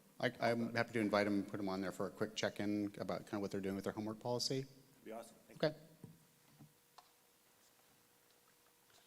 Okay, moving on to assessment, and we're going to focus tonight on local assessment, and that is district-required assessments and at times created assessments, at the very least district-chosen assessments. This is a different animal than our state assessments, our standardized tests that we give in the spring every year. So like the previous two topics, we're starting off here with board policy. And we can see our board policy around student assessment specifically names district, state, and/or national assessments as a shall, like we shall use those. And we use those for a variety of reasons. They're extremely important to us to give teachers knowledge on where their kids are, to identify strengths and needs of both individuals, small groups, and whole classes. Our DLC is right, they're not right in the middle. They are the driving force behind our district assessments. They make all the decisions. They assist with implementation, the timing. And so we're very, very honored to have two DLC members here. Morgan Dar from Marsh Junior High. She's on our English DLC for secondary. And Gloria Godinez. She is from Parkview on elementary DLC. And just a little bit more about these two. Morgan is an extremely active member of English DLC and has spearheaded the implementation of a completely new junior high assessment plan for English this year. which is a very, very heavy lift. And aside from the normal, growing pains of teachers learning new systems, and things like that we expect with all new rollouts, she and her colleague Halls and Sarah, who you met at an earlier board member meeting, have done an absolutely stellar job with that rollout. Gloria Godinez assisted at the elementary DLC and all of the elementary world last summer with working on a math pacing guide with other DLC members to address what we all saw in my February presentation, the needs of Chico Unified to better our math instruction and results in math. So these are two superstars of our DLC, and I'm going to turn a lot of this over to them. Hi. I'm very glad I stayed because IXL is actually very exciting. Just want to talk a little bit about why assessments are so important. They really give you that foundation of where the needs and the strengths are of the students that you're using those assessments on. Having a common assessment can help provide information that can be used across the district. And it really does support those instructional focus needs for not only the students, the small groups, and the whole class, but I would say that having this common assessment really does support the needs of your grade level and your campus. It ensures that the most effective instructional strategies are being used and you're using that information. That does allow for course placement. The recommendations are based on those student performance levels. I also am an education specialist, which I work with students with IEPs. This program and having a common assessment is instrumental in being able to appropriately place students in their least restrictive environment. How do I go to the next slide? I know, it's so short. How do I go to the next slide? I got you. Oh, thank you. So I'm the DLC representative at Parkview. I just want to go over like what that looks like. So every school has a DLC representative and we meet every 2 weeks on Fridays and we discuss a variety of topics, curriculum, things that are happening at school, and assessments. So we do review our assessments annually. And an example of some common assessments in first grade in our next slide, we assess for letter names and sounds, phonics skills, can students blend and segment, and we use that data, teachers use that data to drive their instruction for students who need more support or who get it and they can be challenged a little bit more. I'm also the Title I teacher, so us Title I teachers use this data to identify students who need reading intervention. So these are all common assessments that are happening at the trimester that really drive our instruction. And at DLC, what we do is after we discuss some of these assessments and if we need changes, we go back to our site and just give them all the information that we have and get their feedback from our teachers. And we meet back again at DLC. We hear from all other sites and teachers to see if this is a go or if these changes are not going to happen. So we really give teachers a voice and we really are the middleman in these situations. Similarly, in math, we have FIABs. These are interim assessments that we use. Students in grades 3, 4, 5 administer these online, and they do help with just practice taking assessments on the computer like we will in state testing. And DLC members also have the opportunity to have extra assignments. So Marisol Lopez, the assistant principal at Rosedale, and I created a Math Pals tutoring program. Will you go to the next slide? Sorry. Thanks. Based off of these FIABs. So we created a tutoring program that after students take these FIABs, we are able to pull that data and see what students need additional support, and we invite them to an after-school tutoring program. So all these assessments really help our school, our teachers, to plan for and challenge students who need that challenge. So we are supporting all students every day. So before I move on to the secondary assessment plans, I just wanted to clarify the FIABs that Gloria was referring to. Those are the focused interim assessment blocks, and those are part of the Smarter Balance assessment system. So when the students are on there taking the test, are having a very, very similar experience. It's just shorter. A very similar experience to that they have when they take the real test. And this topic actually came up, and I don't recall which board member, when I was giving my presentation on achievement scores in February. And these are the tests that we use to get kids practice both with the standards and with the testing environment that they'll see in Smarter Balanced. Yeah, that probably is me. And the question that always comes up to my head is, what's the balance of the amount of time spent testing versus instructional time, right? I mean, I know that there's probably a best practices. That's always a consideration, and one of the reasons why DLC is so important is because they're living every day giving these assessments as teachers, and they're able to help with that question, because that's a huge question with assessment.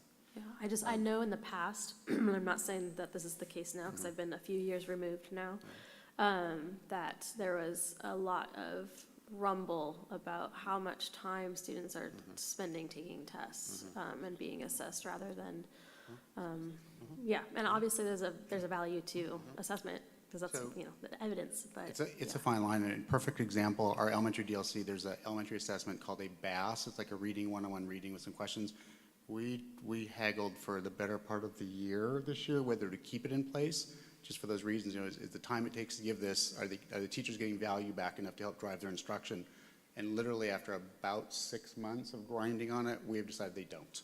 We just said that's not something they're getting information from the drive instruction, so we shouldn't get rid of it. We get enough other information from those other assessments. Yeah, I think that's a good example, and kind of just reiterates the ability for a teacher to know their student well enough to recognize without some of the extraneous assessments that there's intervention that's needed. And then there's the flip of that, where there are some assessments that are necessary to be able to catch some of those needs for intervention. Okay. Right, and another piece I'd like to add, as a former first grade teacher, instructional time can be much better used with better information. So you're giving up time up front to gain that information, but you're gaining a lot of instructional time because your instruction is so focused. We call that going slow to go fast. Right. Yeah, it's how you start the beginning of the year too. Yep.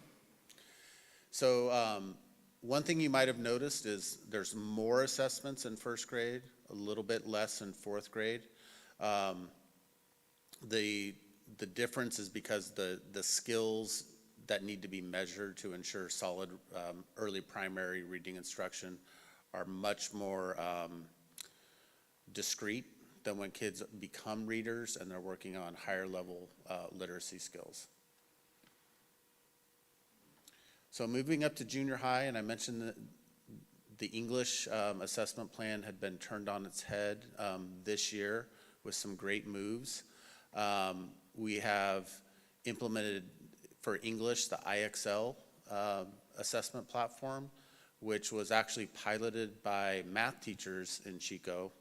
They looked for stuff to help them during COVID and found IXL, and we got really good feedback. And so when the time came to evaluate our previous assessment system, which was iReady in place of that, or Star Reading, I'm sorry, for English, we weren't getting that bang for our buck, like Ms. Dalby just said. The information wasn't as useful compared to the amount of time spent given the assessment. So we went back to the drawing board. We implemented IXL after a pilot last year, and that's gone really well with the usual, growing pains that you see with the new rollout.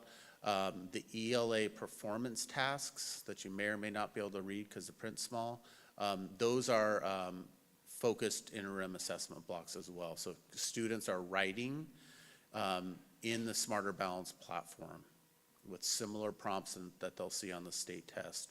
One of the things that I'm very, very thankful to Hollis and Sarah and Morgan for is leading our junior high teachers through training in late October, early November on grading those, which in my mind is potentially one of the more consequential PDs that we've had at the junior high level regarding raising student achievement on test scores.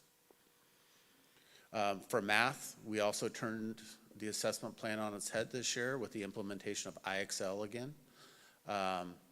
And we also added assessments out of a series called MDTP, and I'm totally going blank on what that stands for, but it's an assessment, a series of assessments created by the UC and CSU systems that are course specific, so we can test student readiness going into the next math course. And as you're well aware, math is a big focus of ours, and I feel like we're able to do a better job now keeping an eye on student readiness for the next math course.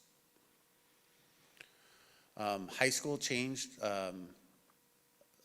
also to IXL this year. However, we're only giving IXL English through 9th grade, and we are giving IXL to our math students up through IM1. So on an on-grade level, 9th grader takes IM1. So we're really kind of up through 9th grade with IXL, and then you can see MDTP is administered in courses up through IM3. So that would be junior level math. And I asked Morgan to give us a walkthrough an example adoption process. And we're just, can I interrupt you for yeah. a quick question? So in junior high, you were talking about the writing assessments are effectively graded the same way that the CASP tests are.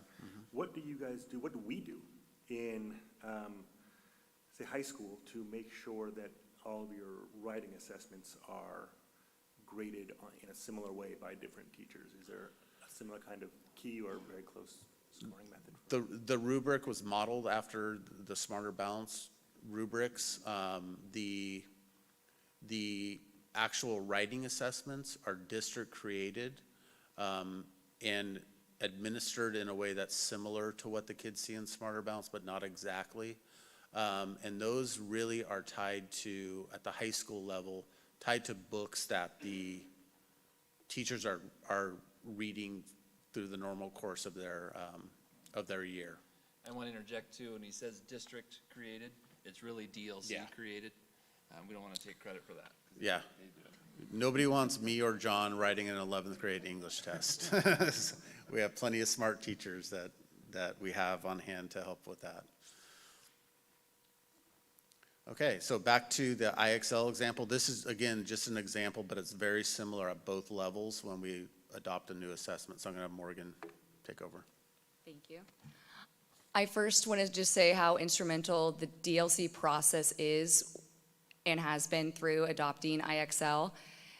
The example is with IXL from the English lens, but it's also important to note that as a DLC member, we take our roles very seriously, and even though I am the English representative, I make sure I talk to all those departments and the stakeholders on our campus and other sites to represent a true feedback situation to go back and then have that conversation at DLC.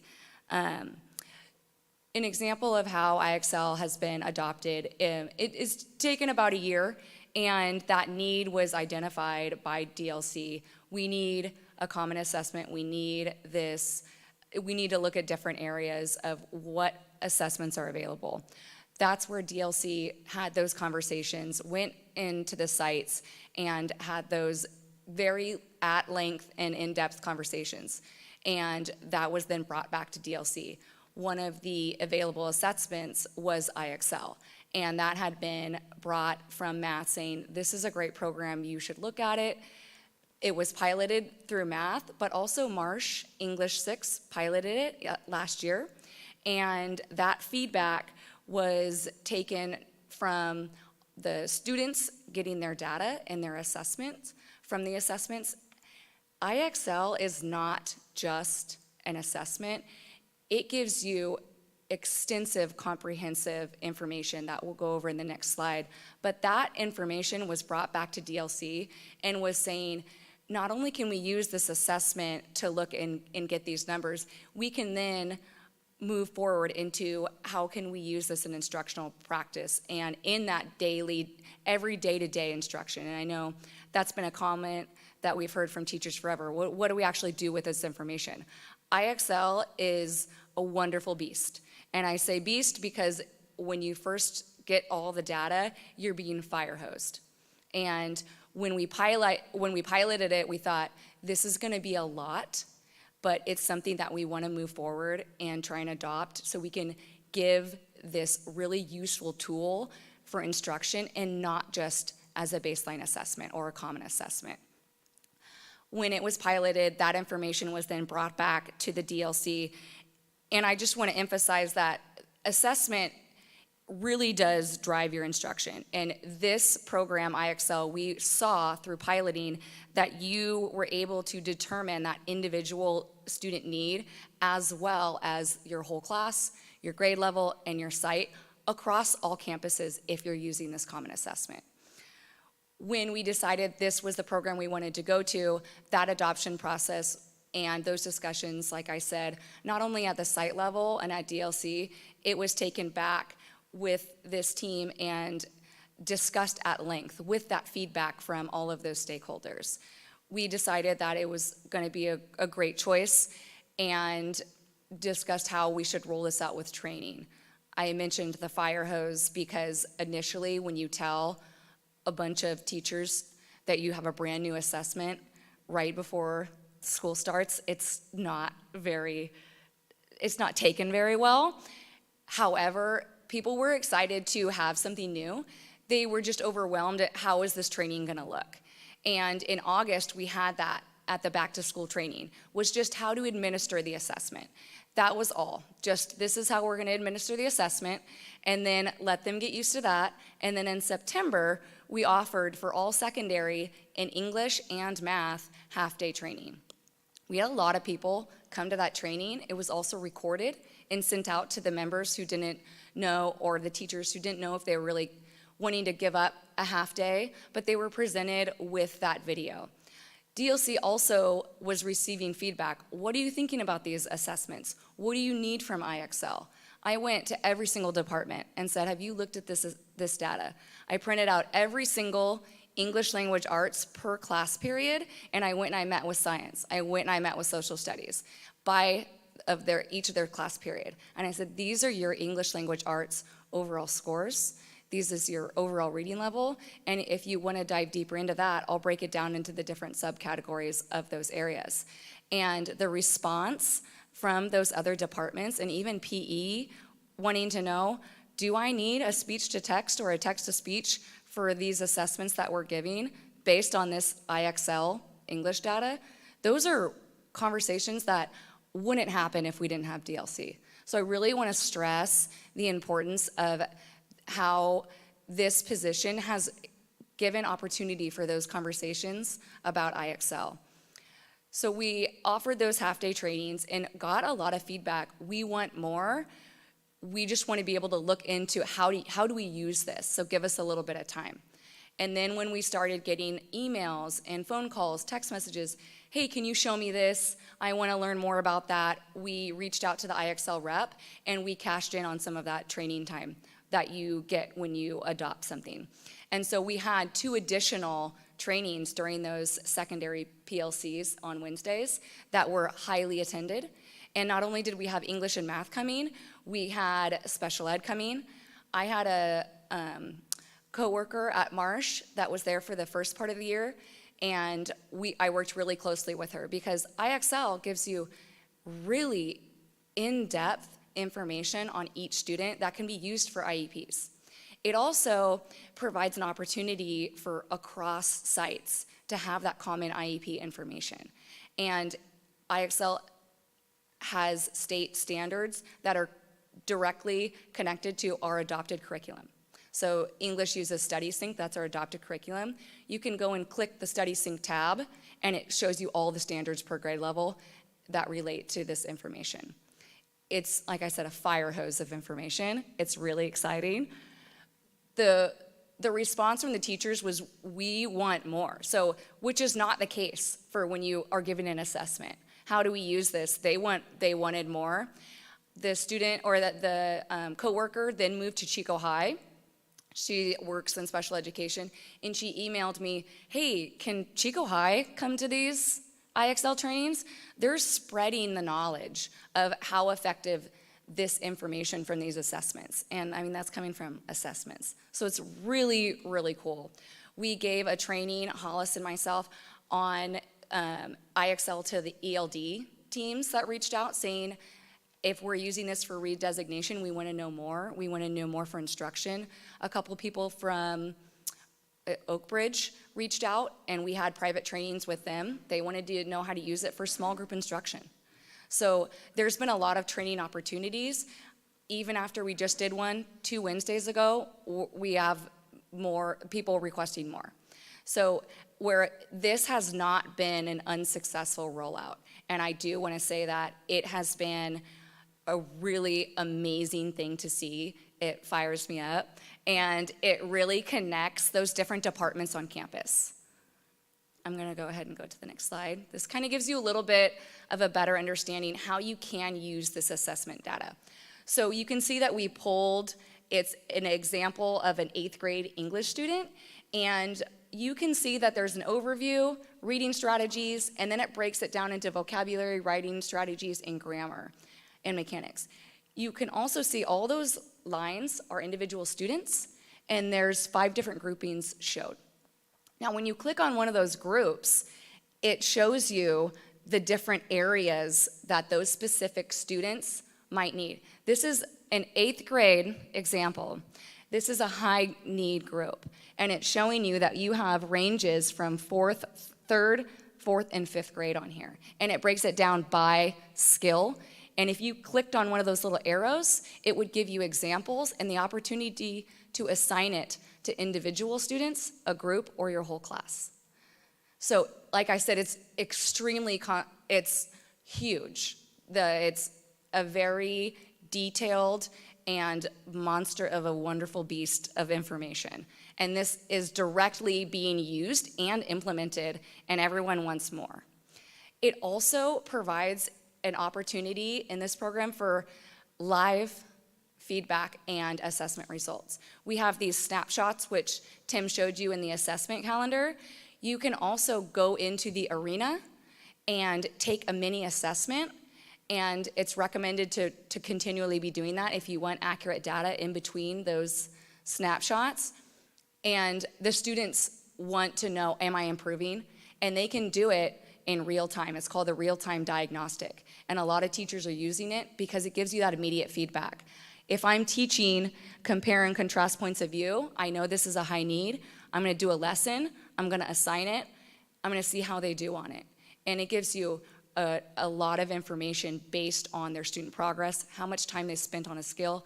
It breaks it down by how many questions they missed and which questions they missed. I could talk about it for a very long time.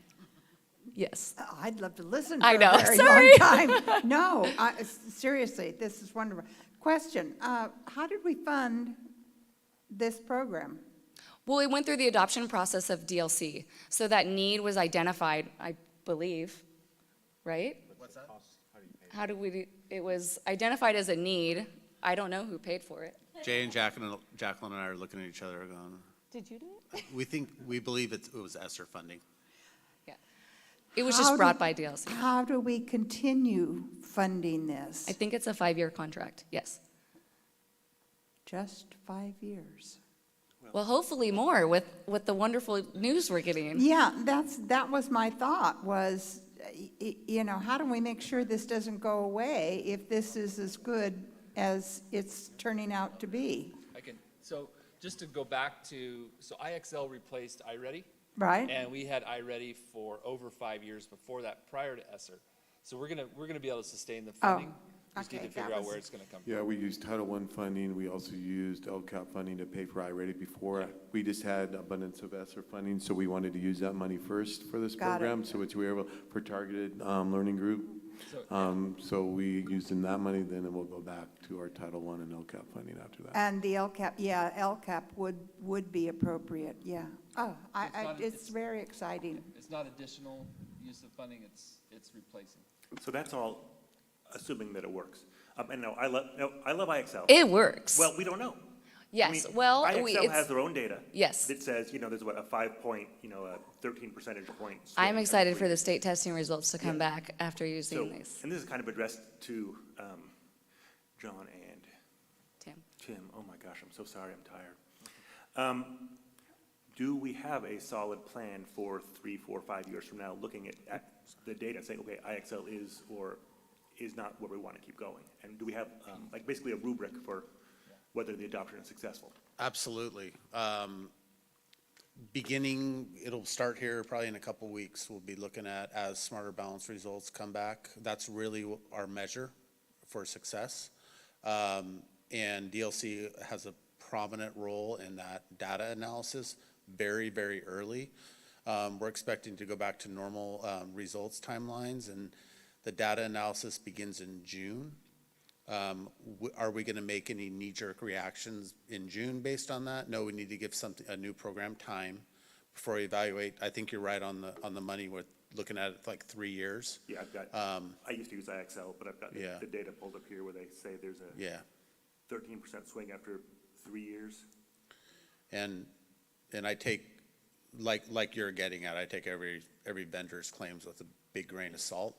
But what we've seen, like Morgan's describing in the classroom, it allows for focused instruction, which is what we want. It allows for remediation abilities, like this, actually the previous slide.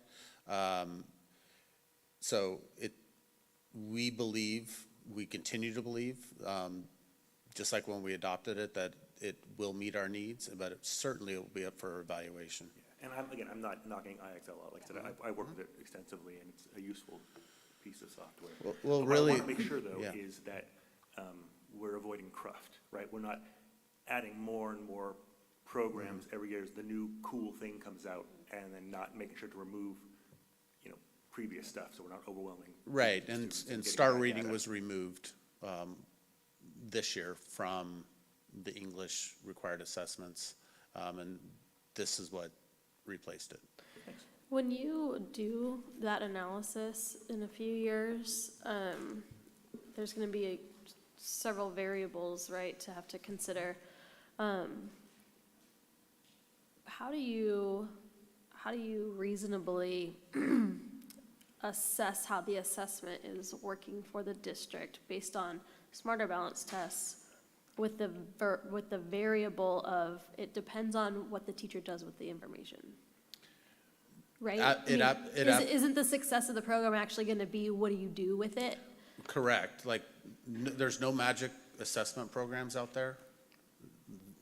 Zero you can't buy a computer program and expect it to work miracles for you. It's 100% about how teachers use it in class. And one of the things that I've been very happy with, and I'm ecstatic, both that with our DLC members who are taking the lead on guiding the trainings, but the trainings from IXL themselves have been very well received and very well done. Morgan, how long have you been a teacher? This is my 10th year. Okay, so I guess my question in an anecdotal way is, how has this improved or streamlined your process of assessing students and planning for your next set of lessons? I mean, does it add or take away planning and grading time, or does it pretty much stays the same but is more effective in your opinion? I love that question, because the way that I've been using it and kind of supporting some of the other teachers that I've been working with is this specific what you see right here. And it's how do you use this information to differentiate your instruction and use those UDL best practices. As an education specialist working with co-teaching, what we were doing was doing kind of those small group instruction that's more of the elementary model that's really successful. So we were doing, in my 6th grade co-taught English, we directly used this, and we were doing 6-week rotations and reassessing, seeing they would go into the live arena, seeing if they did make progress. Was this something that we were seeing progress from having these small groups and using these skill-specific instruction or the data based on what are the specific needs? So let's go over the main idea of a passage. Am I using IXL extensively to teach that? No. But am I teaching that concept? Yes. And I think that kind of goes to what you were saying. IXL is not the only thing we're using for instruction, but it's definitely what we're using to then base our instruction. How do you maneuver and pivot with this information? Yeah, so just to clarify my baseline question, do you feel like with this program, you are planning and grading more or less or about the same? I would say time-wise, spending time. How much I time would do you- say planning less, because this does a lot of your planning for you. And if you're using it in the way that I would hope we all kind of reassess and take the information when you test or give kids quizzes, you then change what you're doing based on that. And that gives you this information. And like I said, if you have kind of that foundation of what you're teaching in the class, you just go to maybe a different level or push them in a different way. Yeah, I just know I've seen my English teaching friends who spend so many hours with grading and lesson planning and planning their own lessons that I always want to kind of protect that time too. Definitely. Yeah. I think that from the feedback that I've gotten from the different sites and the people that I work with is they really like using IXL and they want to know more. I also know that math is really into how to use the information in their instructional planning. Also, Caitlin, I just want to say that we're visiting different sites and going to their staff meetings, and Morgan will attest that I was just there yesterday. One of the things when I said, how can the district support you moving forward next year, one of the teachers, I believe it was an English teacher, he, first time that's ever happened to me, come in and said, are you going to continue to support IXL on our campuses? And I said, yes, I believe so. I believe it's been very popular, and that's when Morgan stepped up and said, yes, we have a 5-year contract, and that's the first thing they said to me was, thank you for continuing that effort. I don't know what's next.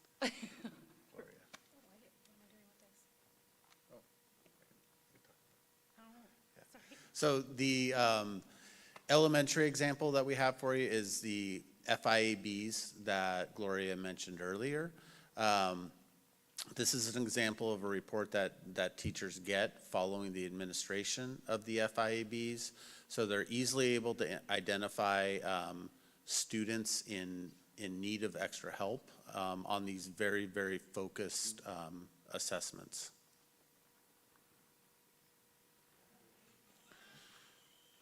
So, some of the challenges with assessment have been discussed already. One being finding a balance between over and under assessing, that time factor, and how much bang are we getting for that upfront investment in time that it does take to give assessments. Other identified challenges is teacher training time, particularly on data analysis. IXL, like Morgan mentioned, there's formal trainings where teachers were released from their classroom. It's hard for a teacher to leave their classroom. I mean, it's not a day off. They have to make sub plans and they come back after sub and have to reorient.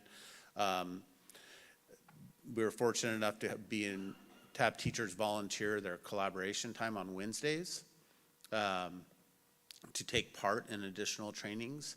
But still, time and time for the analysis and time for training is always a challenge with assessment. Okay, any questions? All right, well, thank you very much for your time. Thank you.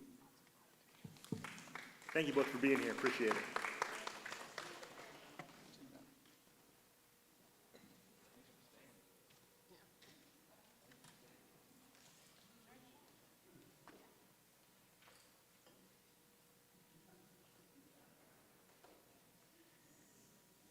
sorry. So our next item is number 5. This is our discussion action calendar, business services, McManus Elementary School new construction and modernization project, bid and contract approval. Hi, Julie. Hi. Can you please state your name for the crowd? Sorry, go ahead. Back in my wheelhouse. So tired. Now. Tonight, we bring forward the bid results for the McManus Elementary School construction and modernization project. There were 4 bidders. I've listed them on the lead sheet: Modern, Slater, United Building Contractors, and BCM Construction. I want to note that the top 2 bidders were scarily close, within $2,000 of each other on such a large scope of work is, I've never seen anything like it before.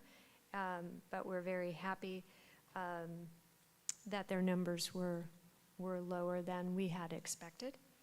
So tonight we are asking for a total project approval of the $41,070,500 and the direction from the board to execute construction contract with the lowest responsive bidder, Modern Building Company. Do we, have we worked with both of those companies? Oh my gosh. I know we have worked with Modern. I just, We have worked with all 4 of these firms on several occasions, and we would have been happy for any of them to be the lowest bidder. Okay. 'Cause I mean, I recall there being, and probably not to their fault, probably because of some of the earthquake upgrades and such, that there's been times when we've had to revise the contract for a higher amount because things have kind of snowballed, and so I just, yeah, I'm just curious about, I mean, I'm not curious enough to go into a lot of detail about it, but with the $2,000 difference, you know, with either of those, has there been a history of a higher risk of having to actually go back and increase that amount from their bid amount? No, I would say there are always things that occur once you're under construction that were unforeseen, that require an increase in contract amount. And that is the case with any one of these contractors. Okay, thank you. Or it could be a district requested change as well that is more costly, that changes that contract amount. But those come back to the board for approval. Are you ready for a motion? I move approval of the lowest responsive bidder, which is Modern Building Company, and there were 2 parts to your request, Julie. The total project approval. Yes, the total project approval of $41,070,500.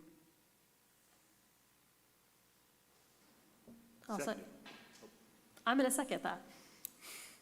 Dalby, second, in case you didn't know my voice. Sorry, I'm getting loopy. Okay, any discussion from the board? Or are we ready to vote? I'll start. Dalby, aye. Robinson, aye. Conkin, aye. Lando, aye. Thank you. It's unanimous. Thank you. What's next? Charter Schools Measure K projects requests, item 5.2. Julie. Thank you. So the Charter Facility Committee has met recently and brought forward their recommendations for 2 things that we're asking for your review and approval on this evening. The first is a request for an allocation of $20,000 for Core Butte to assist with their planning and cost estimating for their sport field. And then the second portion is sort of a true-up for previously approved projects at Core Butte, where the projects were approved and the final accounting summary is coming through. So those are truing up their available funds within their Measure K allocation. Did you have any concerns or questions about any of these items? No. Okay. I move approval. Second. Okay, we have approval, a motion from Mr. Tennis and a second from Mr. Lando. Our last vote was unanimous, so all those in favor, please signify by saying aye. Aye. Hearing no opposed, it's also unanimous. Thank you. All right, next item 6, board member request to agendize an item. Madam Superintendent, I had intended to ask you this earlier today when we spoke, but I recently learned that there's some kind of $5 limit to a gift that you can give a teacher. Is this sounding familiar? Like for PTO Are you referring to the district giving the teacher or a parent giving the teacher? This is like, I think somebody giving something through the PTO for teacher gifts, some sort of $5 limit. Are there any $5 limits on gifts to teachers that you're aware of from any source? No. Usually any kind of restrictions like that, like on donations or things like that, have to do with ed code. Okay. I've gotten plenty of $10 to $15 gift cards from Starbucks. Okay, thank you. And that could be an individual site, or it could be a restriction that PTO gives so that they can be equitable. But if you have more information, I'm happy to research it. Thank you. In that case, I have no further items to discuss with regard to putting on a future agenda. Okay, thank you. Are there others from other board members? Yes. Okay. I would like to agendize a discussion regarding the possibility of a district-wide facilities committee to get more input from our families regarding the facilities master plan.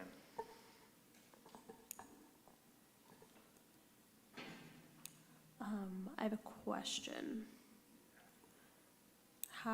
So this would be different from our current facilities. We have a facilities master plan steering committee. This would be kind of like what we mentioned earlier, like an advisory committee, Yes. something that's more robust, something that's possibly, is subject to Brown Act. I mean, how are we? I mean, I have ideas about what I want it to look like, but for now, I just want to have a discussion about what it looks like. What which it we could can look do like. when we Okay. talk about it, if we And then- decide to. Okay, do you want that to be a discussion action item? Yes. Okay, Thank you. thank you. I'll second that.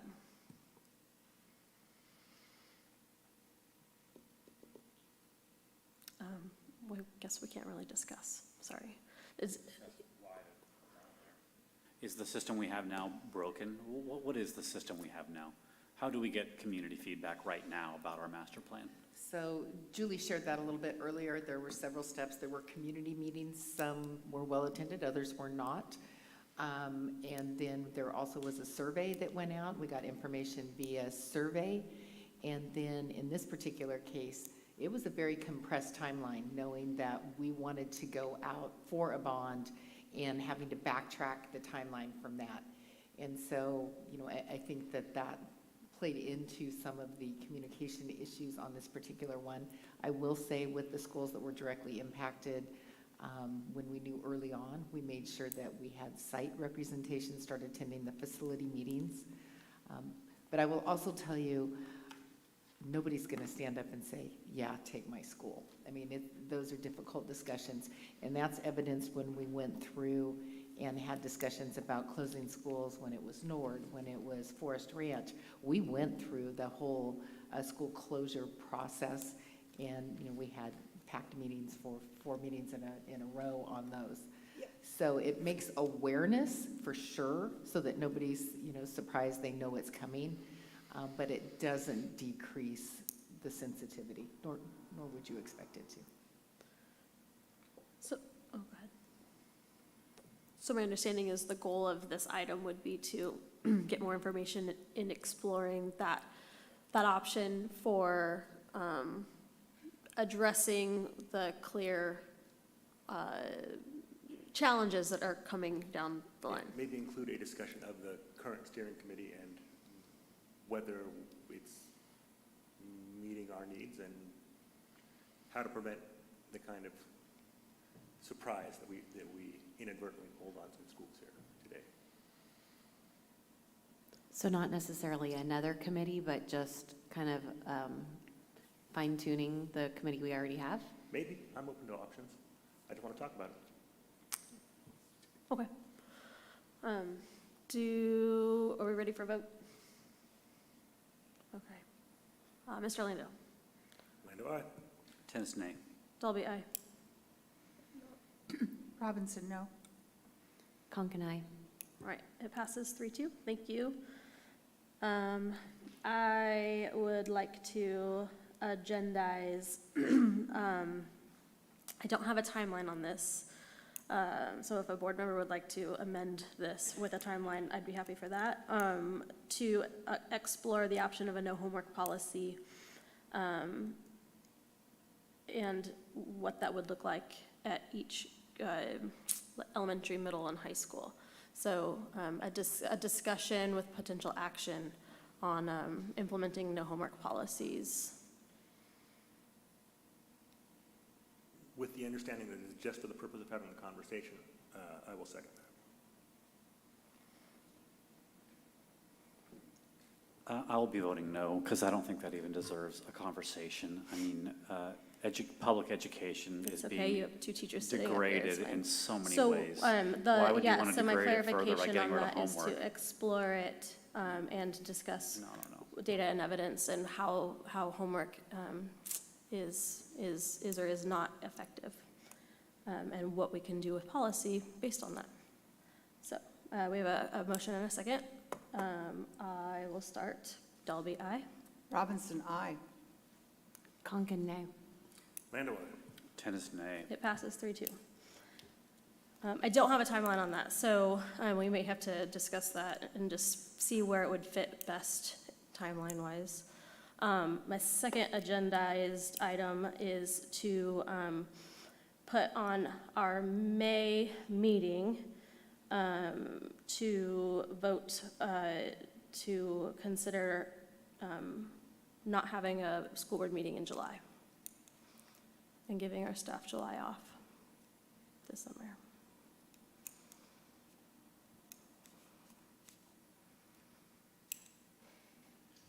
Would we be taking a pay cut also? That's a good question. Yes. We don't have it. Yes, we We would would be be sa- taking a pay cut? The board, Yes.